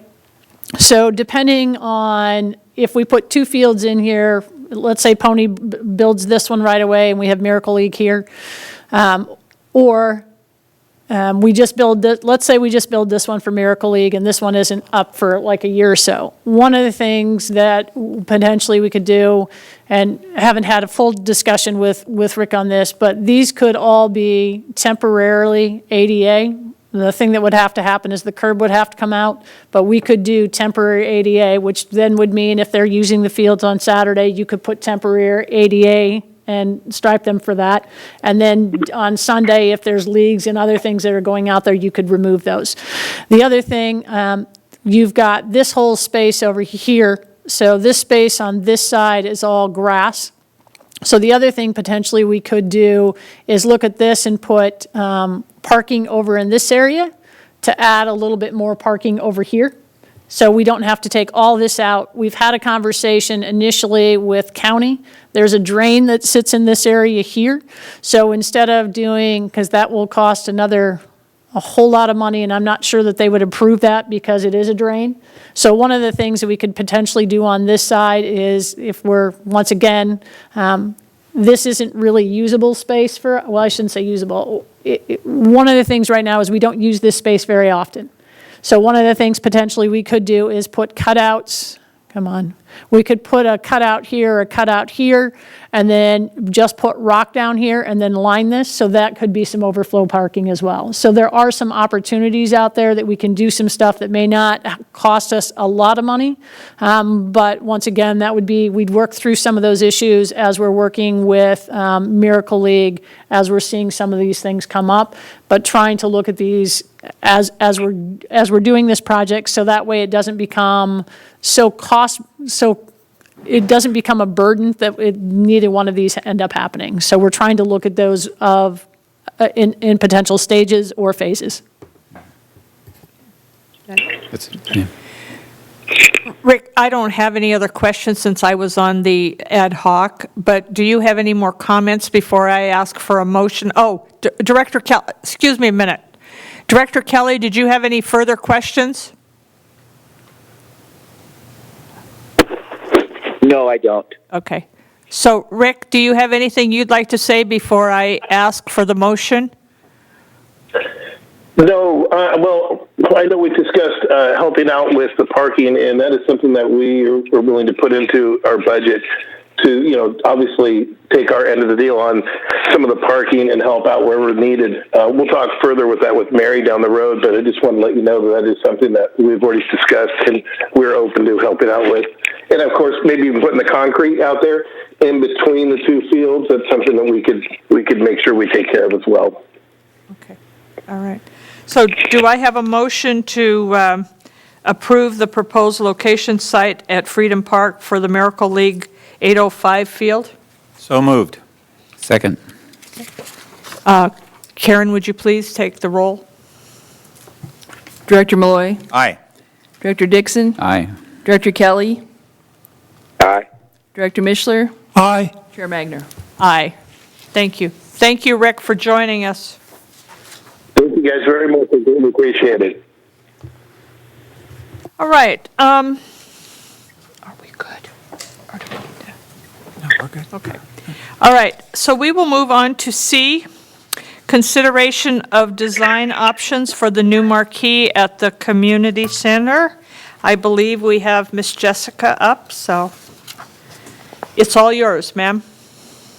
Good evening, how are you? Good, thank you. We can't hear you. Oh, Should be a lectern button. Are we there? Okay. Good evening. Hope everyone is doing well. Where's there?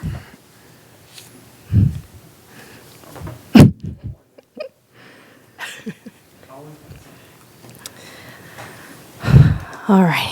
So, here tonight to talk to you regarding our further considerations of design options of the marquee for the community center and district office. So in summary, the district board approved $50,000 in the fiscal year 19-20 capital improvement budget for a new digital marquee at Community Center Park. The project includes a digital LED display, a new sign illuminating the current logo, the district name, as well as landscaping improvements. Just a reminder of a picture of the sign that we have currently in place and current landscaping. It was installed November 30th, 1990, and stands at 5 feet tall and 9 feet 4 inches wide. So we know that the use of a digital display will, with graphics included, it will increase the impressions of drive-bys that the sign will see. As we have discussed before, the city of Camarillo has an estimated 17,000 drive-by impressions of their digital sign out here at Constitution Park. Being that we are on the same street, we do believe that that is a figure relative to what our sign receives as well. And we believe that that will increase with a larger, better, more improved sign in front of our building as well. District marketing staff will be responsible for content creation, message updating, and any potential advertisement sales. And then on February 5th, at our last board meeting, you gave direction to go to look at further resolution options beyond the 15.85 millimeter that was initially proposed. And that is what we are here to discuss further tonight. So in the analysis, our main target market is vehicular traffic. While there is quite a volume of foot traffic that we estimate that sees the sign there from Monte Vista Middle School, the predominant amount of our impressions are going to be from vehicular traffic. So that is our target market, and we do want to pick a sign and a resolution that will be ideal to that target market of vehicles. We went back to Dextronics as you recommended and requested, and the resolution options that they recommend and suggested to us I gave you what the initial very first one recommended was of 15.85. The optimal viewing distance for that resolution was 37 feet at a price of $17,749.08. The two additional options that they recommended are 10 millimeters with an optimal viewing distance of 21 feet at a price of $23,294.72. And then 8 millimeter at 18 feet viewing distance at $26,552.34. On February 26th, we did have Dextronics bring out a sample viewing sign of the 15.85 millimeter resolution and 10 millimeter resolution. Director Mishler and Director Malloy were there. They were able to view it, as well as district staff came out and saw the sign. One of the things that we talked about with is you want to have to strike a balance of the optimum viewing distance, the cost, and hitting our target market of vehicular traffic. While we were able to tell a marked difference between the 15.85 and the 10 millimeter, you could easily tell the difference in pixelation and how crisp the graphics and the images were between those images resolution amount. We do believe that while there's only a 3-foot difference in the optimal viewing difference between an 8 millimeter and a 10 millimeter, but yet it's at a cost of $3,257.62. We do believe that it is best to purchase the 10 millimeter resolution, and that is our recommendation. It is a good compromise of being able to see the graphics, the images, if you stand back and look at it, for the price as well. So we believe that it strikes that balance that is needed to see the image, as well as fitting within our project budget and hitting our target market. Just a recap of the 10 millimeter Dextronics LED display.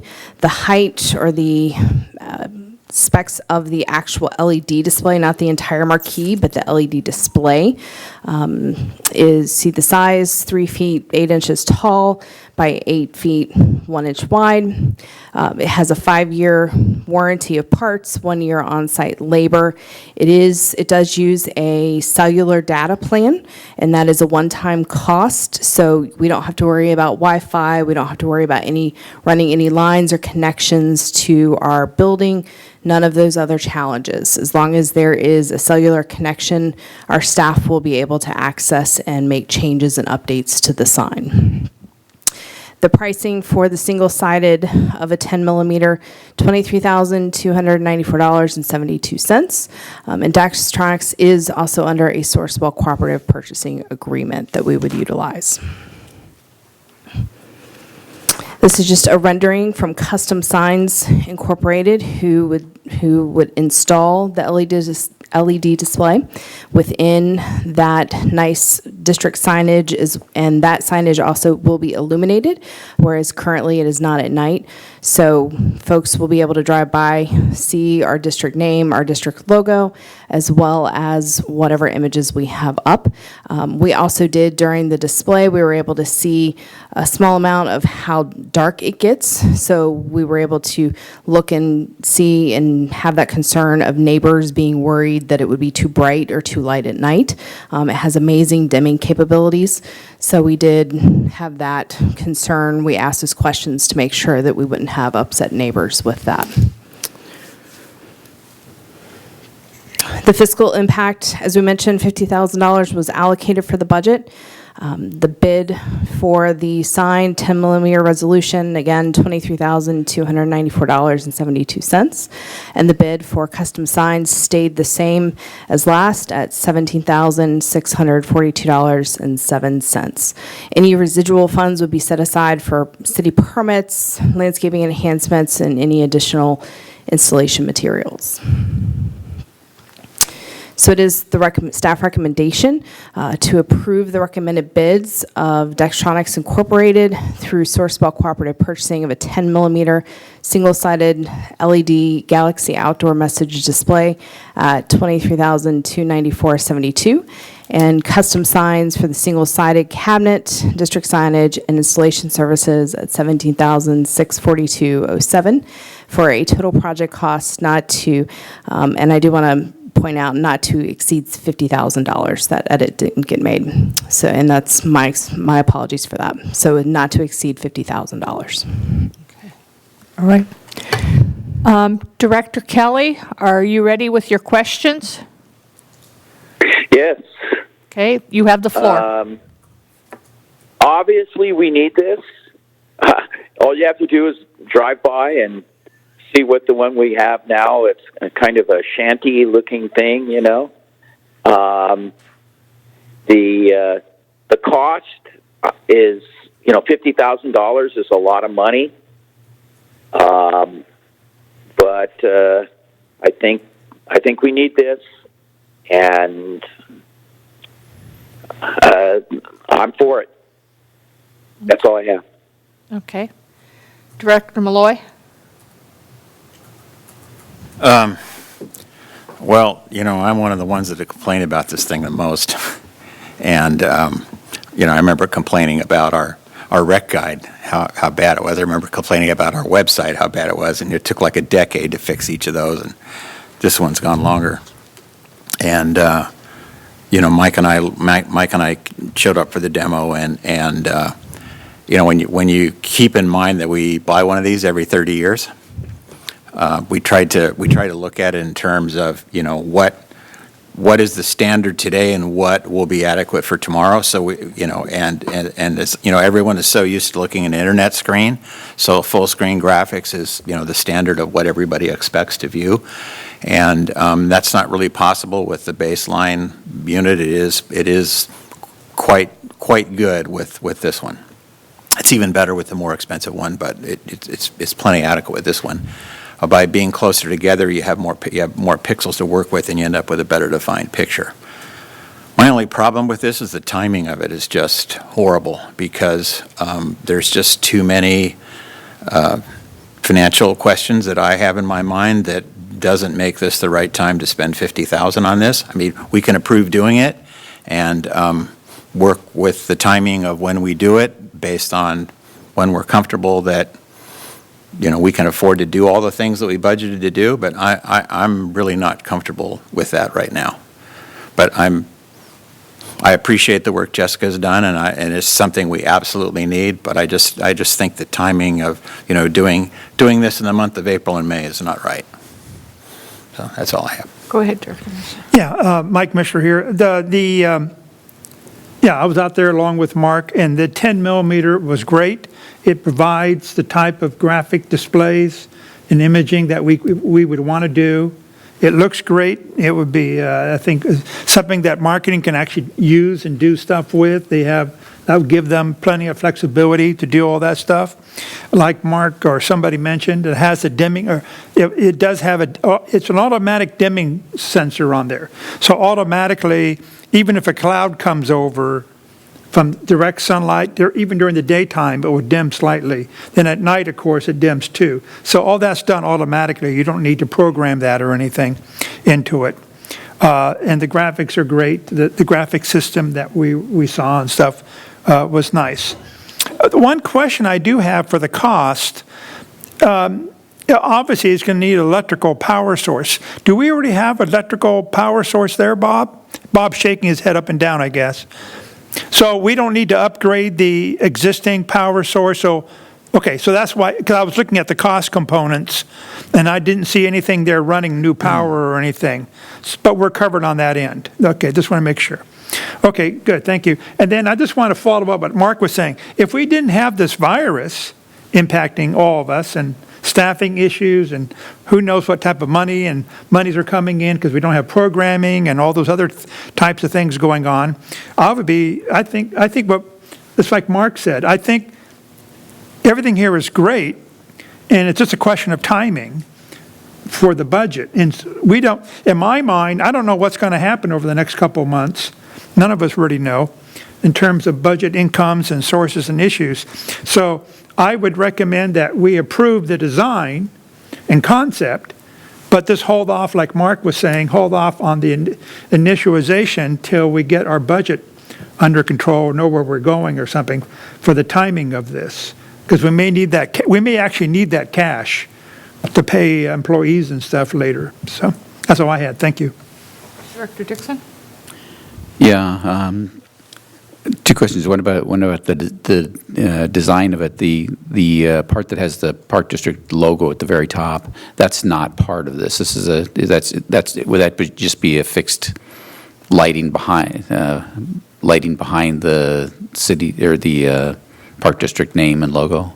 Correct. It's affixed, it stays the same. It's LED lighting, backlighting behind that vinyl sign. And that's all included in this too? Correct.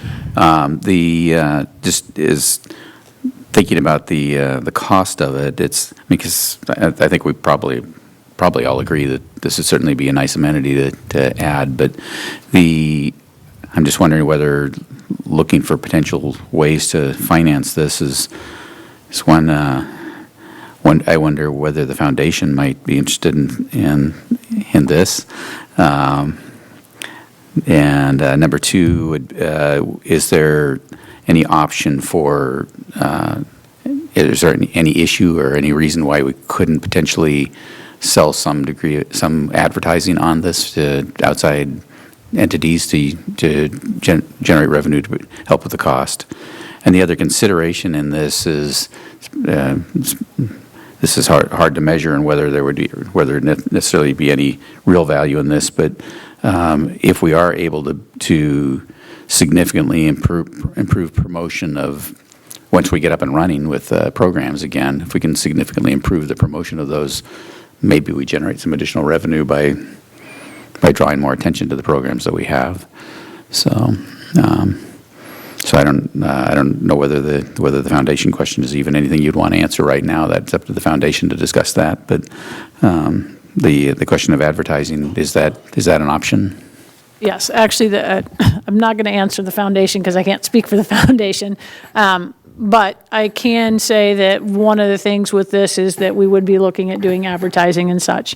And the good and bad with this is right now we have staff that have to actually go out and change it all. So as you know, you can only put so many lines on there. So it really, as far as promoting our programs, it's limited. I mean, we try and change that often, and they actually do a really good job of it. But by having a sign like this, obviously, what we'll be able to do and how we'll be able to promote and actually be able to potentially sell ads that actually is on the plan once we have it. So we potentially can make some money back on it. I don't know that it'll be $50,000, Eric, but has he moved again? Oh, so he just keeps jumping all over the.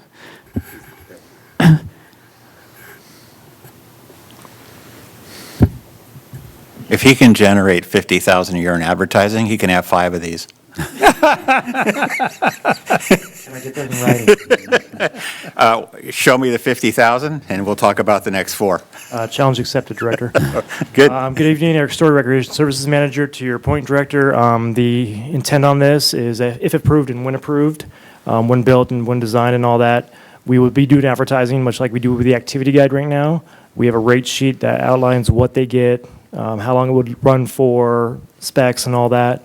We'll develop that internally between the teams, bring it to management, and we'll rock and roll with it. That way we can start generating revenue off of this in any amount that we can.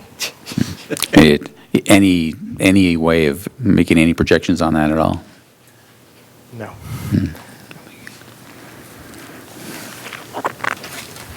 Okay, that's as much of a question I have. I guess if we were, as Director Mishler has said, if we were to approve this, but with the expenditure to be placed into the future, if we were to have someone like the foundation or someone who was to consider wanting to support this, we could potentially bring this back and discuss it to bring it forward earlier. Actually, if I can have Leo speak regarding finance. I just wanted to share with you, we use government capital to finance our accounting software. They're out of Texas. They still do exist. we could contact them and in the next 30 days bring back to you what our finding is to see what the interest rate is. Instead of being out $50,000 in the next 60 to 90 days, we maybe could finance this project over the next 5 to 6 years. Therefore, it would not hit our cash so severely. It would leave cash available for this emergency time that we're in.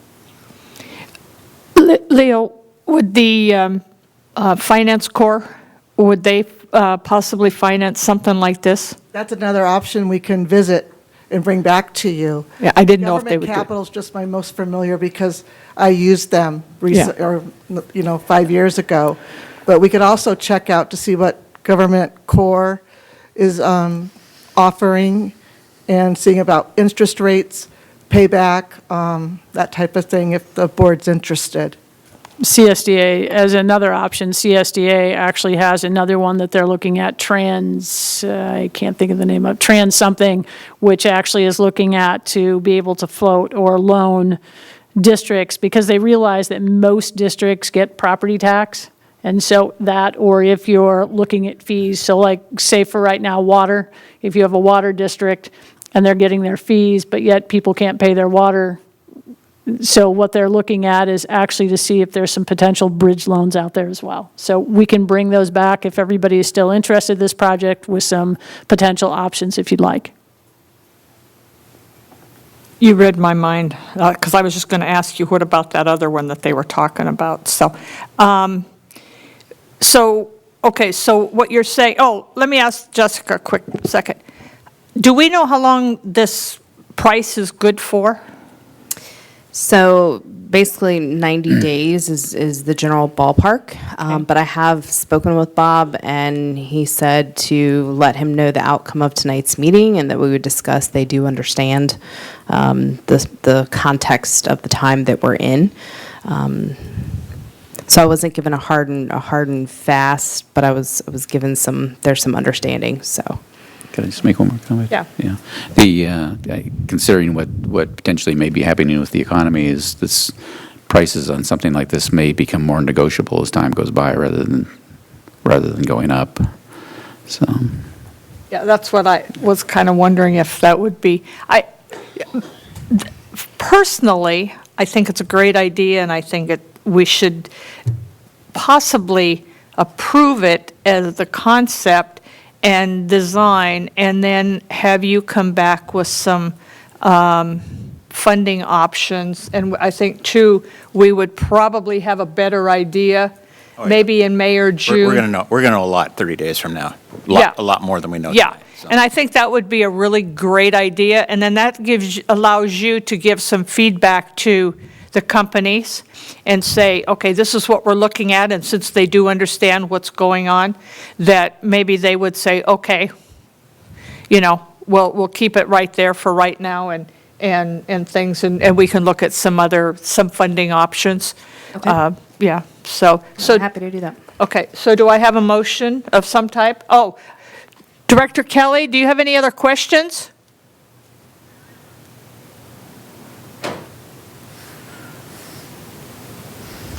Does he have us on mute?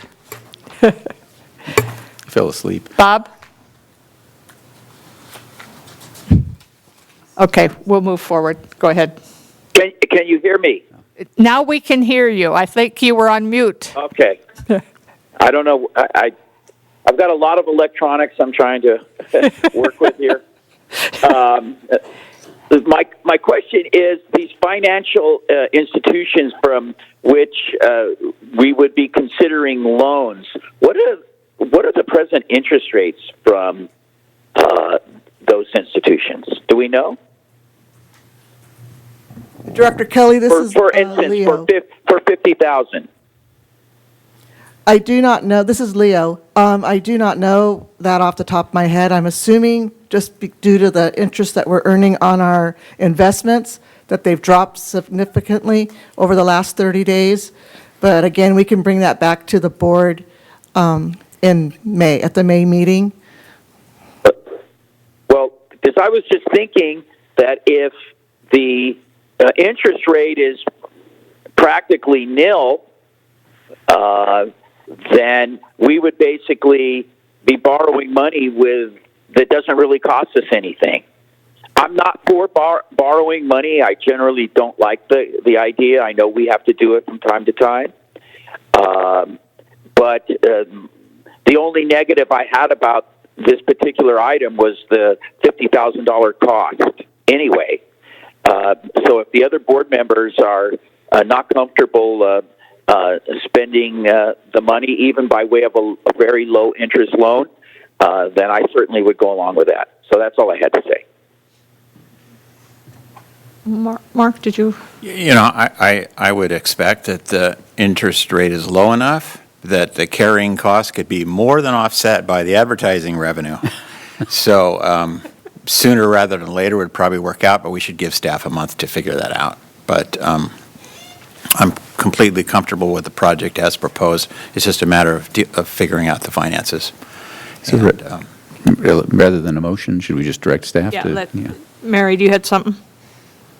So if we bring it, but I just want to make sure we have direction. So the idea is the board is conceptually approving, so I think that would be important that we can conceptually approve, and then staff will bring back information, one, regarding what a potential loan would be or look like, and then two, what Eric can actually do is then look at potentially what we might be able to gain from income and set some rate sheets up, if that's helpful. That'd be great. Okay. Karen, you have that? Oh, who's going to make the motion? Well, it's not a motion, is it? We don't need a motion. Do we need a need a motion? motion? Yeah, well, we need to, shouldn't we make a motion to accept to accept and approve the design and from Daytonics and custom, and then we'll come back with potential? Or do you want to do that all at once? I would do it all at once. You want to do it all at once? Okay, we'll do it all at once. Okay. Okay. And we have direction. But you can pass back to the companies that. We'll also talk. We want to do it. And if this, you can basically tell them, if we were a normal, everyday, non-virus operating conditions, we would be moving forward. We'll also get But- clarification how long that price might last. So we'll get clarification for that as well. Yeah, we want to move forward when the time's right. Yeah, when we can. Certainly understandable. Right. Thank you. Okay.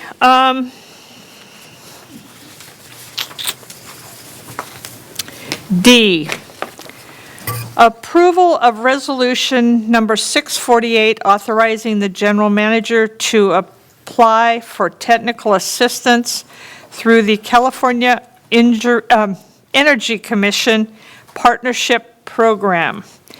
Anthony, I'm sorry.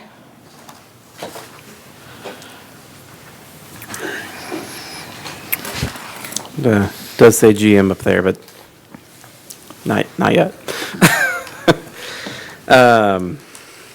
So this particular program, good evening, directors, by the way, is something that was brought to the Finance Committee. I'm not sure, it was the Finance Committee last month, and specifically in February. The district was researching potential funding sources for energy-saving capital projects, and during that time, staff or myself, we discovered the Energy Partnership Program that's being offered through the California Energy Commission. The EPP funds energy audits for government agencies up to $20,000. Those energy audits can be as wide-ranging or as focused as the government agency desires, and that speaks to the scopes of the project, but the partnership program seeks to allay some of those costs in order to kind of parlay them into more efficient government agencies. The audit as designed by this program would provide a report which would then be rolled, or which could then be rolled into an application for Energy Commission funding for any particular project that was identified in it.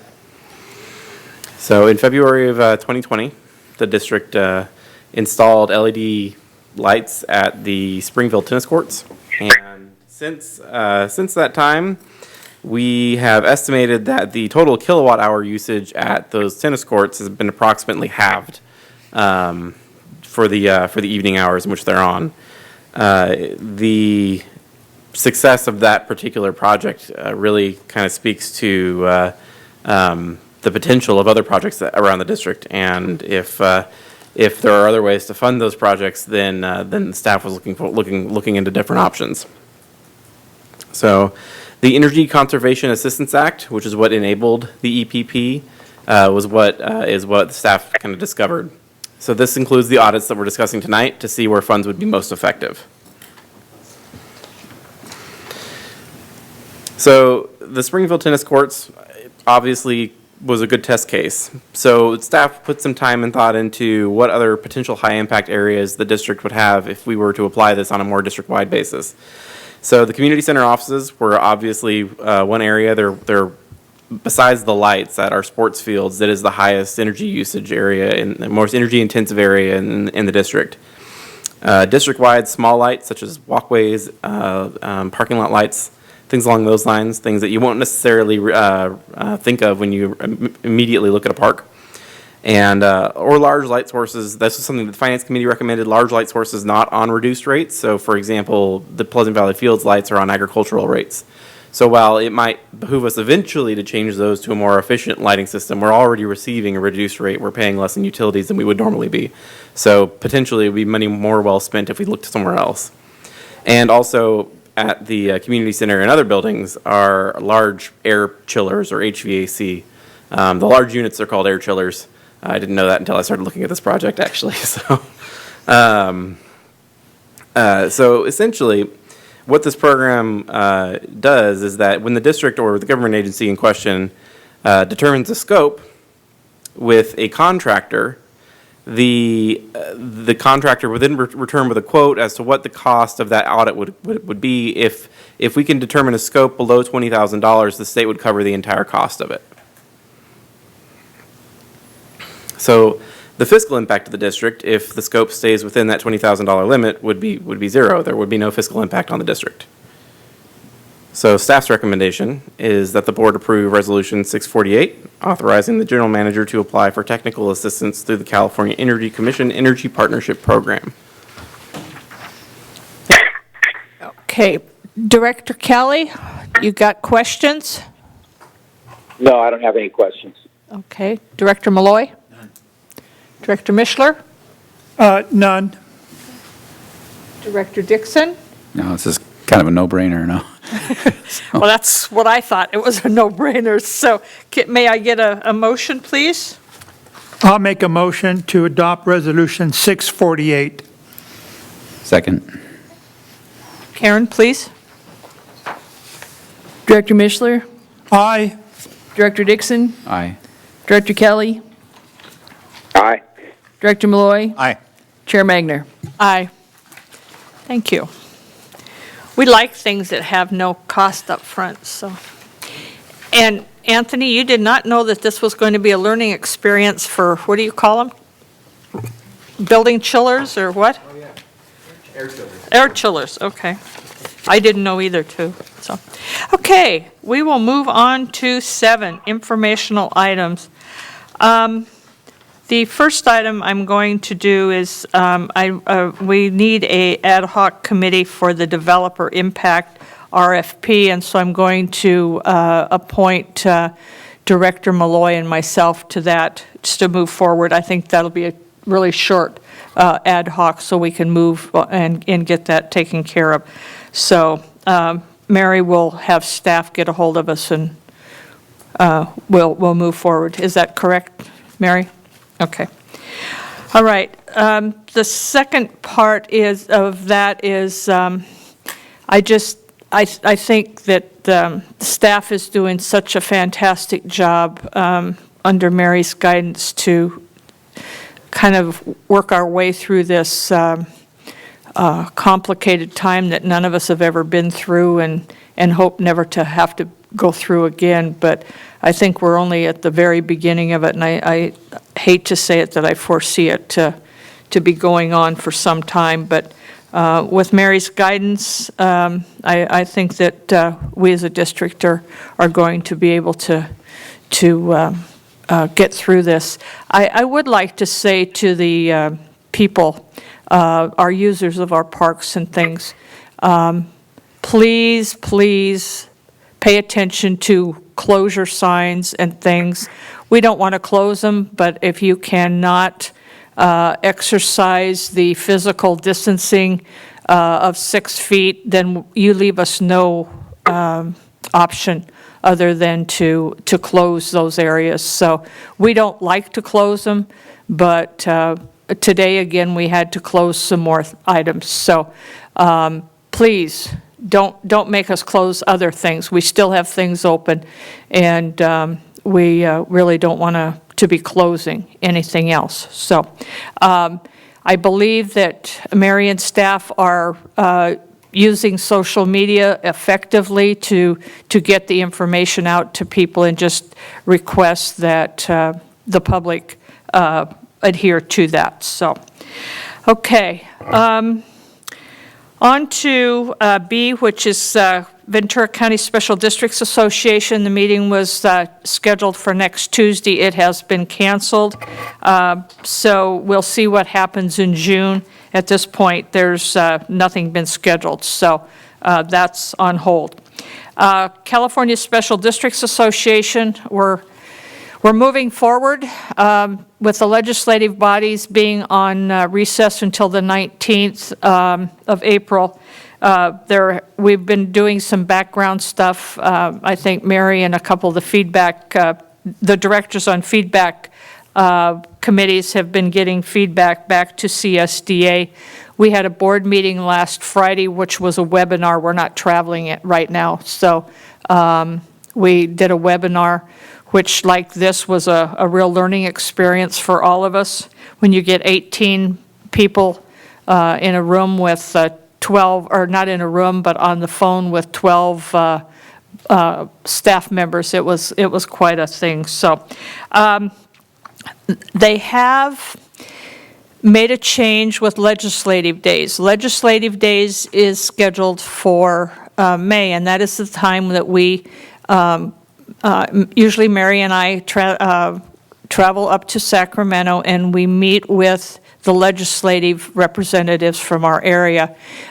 They are working on a virtual procedure to be used for this. That's a project in progress, I guess. So we will be getting more on that. Mary and I will not be traveling to Sacramento in May, as we will be doing the Ledge Days virtually. So that will be a change, and so we'll get every information out to everybody. And that might open it up to some of the other directors that don't necessarily like to travel. We might be able to look at getting them involved. One of the things I'd like you to look at, Mary, okay? And this doesn't affect any of you, the Leadership Foundation Academy had to cancel their April training in San Diego. It's been rescheduled for November. However, right now, the only thing that's really sitting out there is the annual showcase and conference, which is in August in Palm Springs, and there's been no decision made on that. So even though Sacramento is down, there's still a lot of things going on. So we will move on to C, Ventura County Consolidated Oversight Board. No meeting last month. Okay. Santa Monica Mountains Conservancy, I think there is something on that. Yeah, yes, we had a meeting this Monday, 2 days ago, and it was everybody by telephone. I think we must have had like 30 people on the phone, each one of us having our own phone. So the thing went on for 2 hours. Normally, in a meeting like that, we could go over the item or two, and we had 2 row items, and you can usually cover that in half an hour, and it took us 2 hours to cover that because we're all talking on the phone and everything. The first item from that was the state of California has approved and is in the process of delivering to the association, the Conservancy, they allocated them $12 million from state funding for the fire damage, to make repairs for the fire damage that went through, and to make improvements to help the existing structures meet the next fire. So they're going to be adding additional items to the existing structures to help prevent them from burning down the next time. So that's a $12 million grant of funding coming down from Sacramento. So that was one item. The second item was the Conservancy has they have a lot of grants out because they distribute funds from the state through them to various organizations to do various projects, looking at the potential Los Angeles River, opening it up and doing things, all types of things. And so we had a large discussion because those initial grants were very rigid in legal documents in terms of you have to have so many public meetings, you got to have this timeline, you got to have this by this time, you got to do this. And so obviously in the environment that we're in, none of those grants could move forward if we were to hold everybody to those original agreements. The state of California has passed it down to our all the way through the organizations, down to us, that if there are grants out there that you've already authorized and put out, the intent is to do the best possible you can to move forward. There's not going to be a legal, you don't have to agree to every, you don't have to meet every single little document in the original grant. And what we did was to authorize our executive director, Joe, to do that on a one-by-one basis using common sense, working with all the people with the grant. So he's going through, and that will be published on the website and sent up to Sacramento, everything that we're doing. But he has the authorization to adopt as needed the various existing grants as they're implementing them, and we're trying to move forward the best way we can. So I just want to mention that out. Thank you. Thank you. Standing committees, finance, do you have any further things to do? Okay. We covered it all. Okay, thank you. Liaison update? Well, we had no meeting, but we're going to meet tomorrow morning at 8 o'clock with the city to discuss potential options moving forward with the city for the senior center. Okay. So you'll have a report next month? Yeah, okay. Long-range planning? You want me to give it, or you want Bob to give it? Whoever. Director Kelly, would you like to give the report for long-range planning? He just punted. You punted again? I'm sitting in my wife's office. I have access to no notes, and I can't even get the agendas up on my iPad. Okay, so we'll let Mark. That's okay, Bob. I got you covered. We covered 3 topics. Those nice ladies that were at our last board meeting that live in Las Posas Heights there, or Camp Heights, with the horses, came to see us again. They brought us the surveys they sent out. And of course, the surveys, not surprisingly, said, keep our equestrian park and keep our trails and all that. And, that we had a discussion with them, and they understand that the trail system really doesn't exist there. But the neighborhood doesn't understand that. The neighborhood thinks that there's just something you can go use when in fact there's not legal access to a lot of those spots, and we only have literally a quarter mile of path. So we basically tried to sort of coach them up on what the community needs to do to make this happen, and that is we need to get agreement amongst the property owners to have a real path for horses there, so that the only way you can get to this park isn't putting your horse in a trailer and driving to our park, because doing that, the park's hardly ever being used. And that's not really what we have it for. It doesn't serve the neighborhood either. I mean, so basically we have something here that sort of declined over time, and now we have a few years to get it fixed and do it right and make it really useful. And it's going to take some work. And as I explained to him, that will work so much better if the neighborhood drives the process, rather than if us start knocking on doors and say, we need you to sign over the rights to your property. It'll never fly. We'd never be able to accomplish that. But if the community wants it, the community can accomplish it, and we're here to support them. And I think they understand that, and they understand, the size of the challenge in front of them. But we got some time to get it done, and we're going to keep working on it. The other thing we talked about was Arneal Ranch. As I mentioned last month, we didn't get any grant money. So that beautiful $5 million plan that we had laid out is toast. And we talked to the staff about what we could save, and we're going to try and work that into next year's budget, aren't we, Mary? To get the irrigation fixed out there and get that park looking up to our standard. And then the last thing, we talked briefly about airport surplus property and what the current temperature of the airport authority is, which is not particularly in agreement with our goals. They pretty much want everything to be airport related out there, and recreation isn't really in their plans or in their interest. So making any moves, moving any of the property we have is really not looking like it's going to happen anytime soon. But we'll keep plugging at it and see. We're still waiting. While we're on the topic, has the Freedom Gym sale closed, or is that still pending? Last I knew, it was still pending. Eric? Okay, so that's still Yep. in limbo. Yeah, Yep. I know it's been reported that it's completed, but in fact, it's not completed. So to be continued. That's why they send these things to long-range planning. So. Can I just ask a question real quick? Sure. The grant, not getting the grant, I understand those grants are offered out in phases. Is there any possibility that we could reapply for that same project? So we can reapply with the exact same packet, but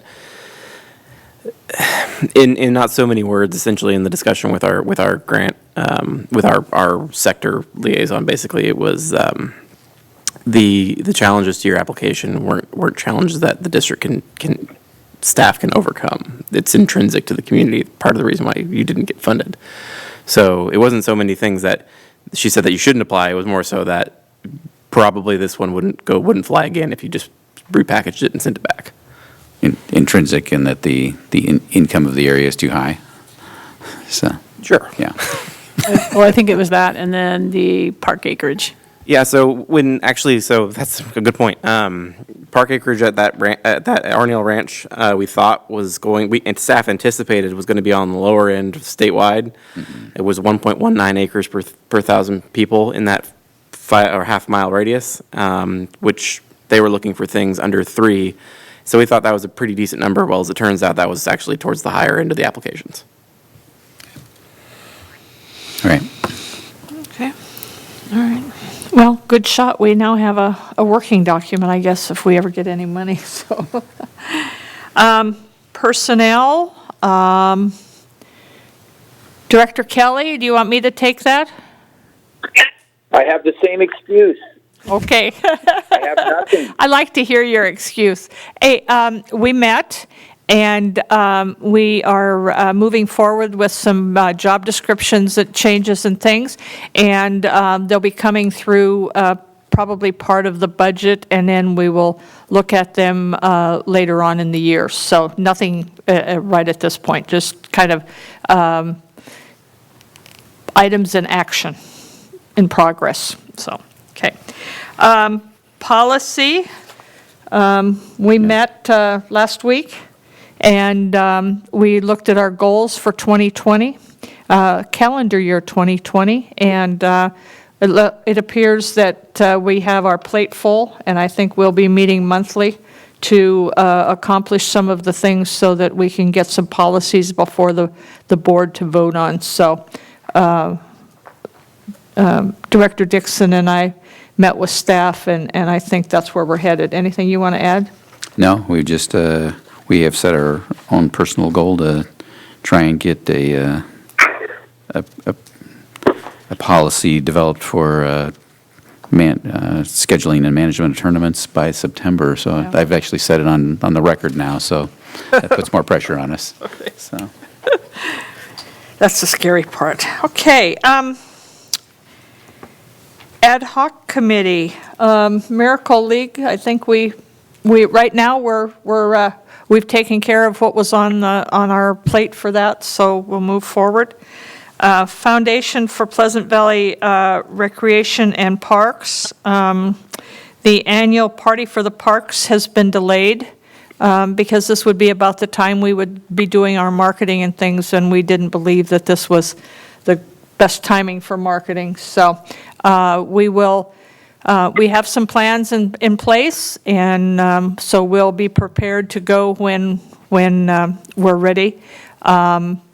We had a dining out for next week, and I don't know if there was anything that came about that. Okay. What I would like to suggest to everybody from the foundation, if we had dining out at some of the locations such as Spencer McKinsey's and Presto Pasta and Cronies, I would sure appreciate it that you guys support all of these local organizations that have so gracefully just supported the foundation and the park district. So please do that. So General Manager's report. Okay, some updates. Excuse me. Some general updates. If you did not watch City Council last week, it would have been, they have canceled the summer concert series, and mainly, once again, just like our board, people are worried, and the city's worried that, with property tax and sales tax and what that's going to look like. So the decision for this year is to cancel it, and then to know that it would still come back next year, but for this year it would be canceled. And I think I had sent information regarding some of the stuff coming down from both feds and state. Right now, there's an executive order and some Fed bills. So there's a new bill, Families First Coronavirus Response Act. Which starts actually today. It's effective today, which deals with personnel issues. It provides for emergency paid leave and expanded FMLA. So we're looking at that to figure out how that will affect the district. Other things, as Director or Chairman Magner pointed out, we have updated the website today to include other facilities. So if you've been watching, one of the things that you've seen last Friday, I think I sent everybody out that LA and the state had closed a series of trails, beaches, parks, and such. So with that, Ventura County and the Ventura side had not closed trails, but it forced Conejo to close trails because they were afraid of the increase in the capacity, and they didn't have that capacity. So what's happening is some of these closures are starting to affect other agencies. So for today, if you happen to pick up the Ventura County Star, you'll notice that the county closed all their parks, the piers, the beaches. City of Ventura has closed their parks. So now what you start to see is the trickle-down effect. So today, and going through our parks and having staff, rangers, myself, and I know I've heard from some board members of being out in our parks, our pickleball courts, our tennis courts, the basketball courts have all seen an increased number of people. And I get it. People right now are trying to find some normalcy, and I know that's extremely hard. But the challenge has been is that people have been doing a fairly good job of practicing the social distancing, but the part that I think everybody forgets is that there's also a group number limit, and part of that group number is 10, and it should be immediate family and family units. So for instance, if I'm playing pickleball and I happen to be playing with Anthony, he's not in my family unit, and we're playing doubles, this is how the spread starts. And so some of those things have been a challenge, and I get it. I wish we didn't have to close various amenities, but those are the things that we've had. So what we've got posted up on Facebook right now is, once again, we have stuff that is still open. So things that are still open, our parks are still open. We've still left the dog parks that are open from dawn until dusk. Cam Grove Park is open from 7 a.m. until 5 p.m., so we've shortened the hours there to help with that a little bit. So those things we're hoping that we continue to keep open, but once again, if we're finding large crowds, we will end up having to shut those. So I know that people have been doing, in those areas have been doing fairly well. The other thing that we have, we'll continue work on right now is the bathrooms are still open. Those have limited hours. So that is still from 7 a.m. to 5. People have been doing fairly well with playgrounds, fitness equipment. We have seen a spike. I talked to Bob today, his staff and people, and we've gotten 3 or 4 calls regarding our Neal Ranch. So we've seen an increase over there. So tomorrow, one of the things we have on all the fitness equipment is we have put, all of it is closed. So tomorrow he will be going out and putting orange fencing around it because we're seeing an increase. People are still using that equipment.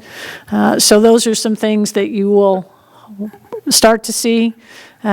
The basketball is starting tomorrow morning. The basketball courts, once again, will be closed, and what we will be doing on those is actually putting, I know this is an odd thing, but we will actually be using the club like you use in your car, and those will go around the rims. So people can shoot, but the ball's not going to go in, which kind of deters people from using those courts. Because the challenge is just putting, we don't have enough orange fencing to go all the way around, and just by putting the yellow caution tape doesn't necessarily keep people out. So the other thing that will allow us to do is if we get to a point, let's say in 2 weeks, that we're able to open things back up slowly, it's an easy way to do it opposed to trying to take the nets, or not just the nets, but trying to take the entire backboards down, which become much more labor intensive. So those are the things that are going on right now. On a good note, we're able to partner with Food Share, which will be using Freedom Parking Lot. I believe it's April 7th next week. So they've been reaching out to various agencies to be able to distribute more food. So we'll be able to help. That'll be out at Freedom. So we'll be able to help to continue or help them provide that mission of food. The other thing that's still open, and I reach out, is last Friday, which was we had the food share on Fridays. We opened it up, the senior center, from 10:30 to 11, and able to provide food that gets dropped off from Trader Joe's. So we had probably 30-plus boxes of food that we were able to distribute, which was quite an increase from the week before. So we will continue to be able to do those things because we do realize that people need that portion right now. So I think right now that kind of, I think those are the things that I have. Most of it, once again, has been related to COVID right now. Okay, thank you. Oral communications, this is informal items from the board members or staff not requiring action. Director Kelly, I'm going to start with you. Do you have anything? Yes, I'm not going to take much time. When I have ventured outside of my home, I've noticed that there's a lot of people doing what the government has indicated is necessary in order to make a dent in this virus situation we find ourselves in. On the other hand, I think if you watch, you will see people pulling into gas stations, grabbing the pump, not washing their hands, grabbing the doors on buildings, walking in, as though everything is normal. And the only way we can stop this virus is by denying the host for it, because it dies without it. And so I guess what we need to do is a little bit more. We need to talk to our friends and our enemies and maybe people we don't know, and let them know that 90% of the transmission comes from hand to face. And if we can we need almost everybody to be on board for this. And we can't have 30% of the population not doing it, because no matter what we do, they'll keep spreading it. And this is definitely, you've heard this term, all hands on deck. That's what this is. That's all I have. Thank you. Director Malloy?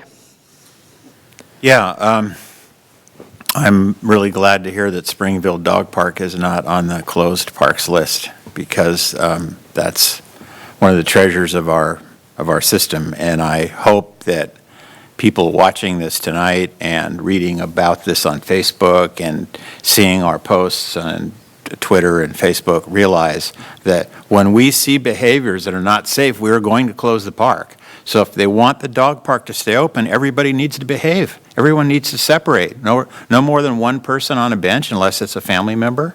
an immediate family member, and keep the space out there.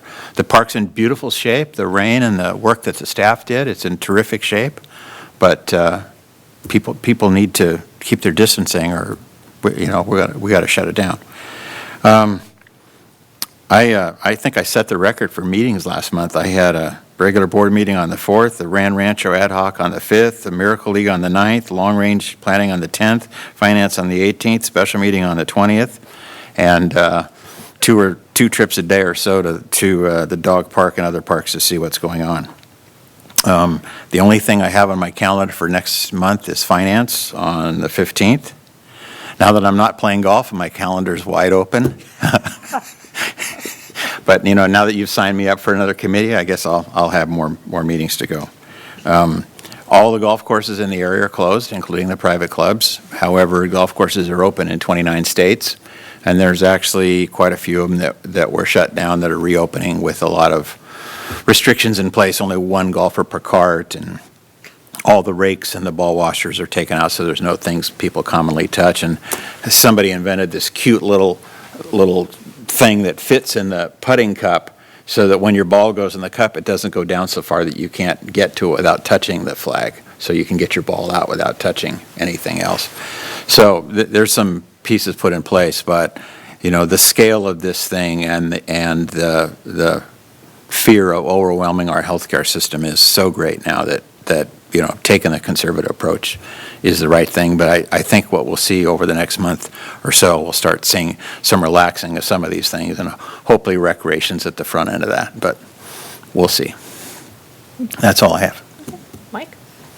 Yeah, I just want to follow up with a comment I made earlier that I've been talking to some of the community service groups, and obviously they're going to be hurting for monies.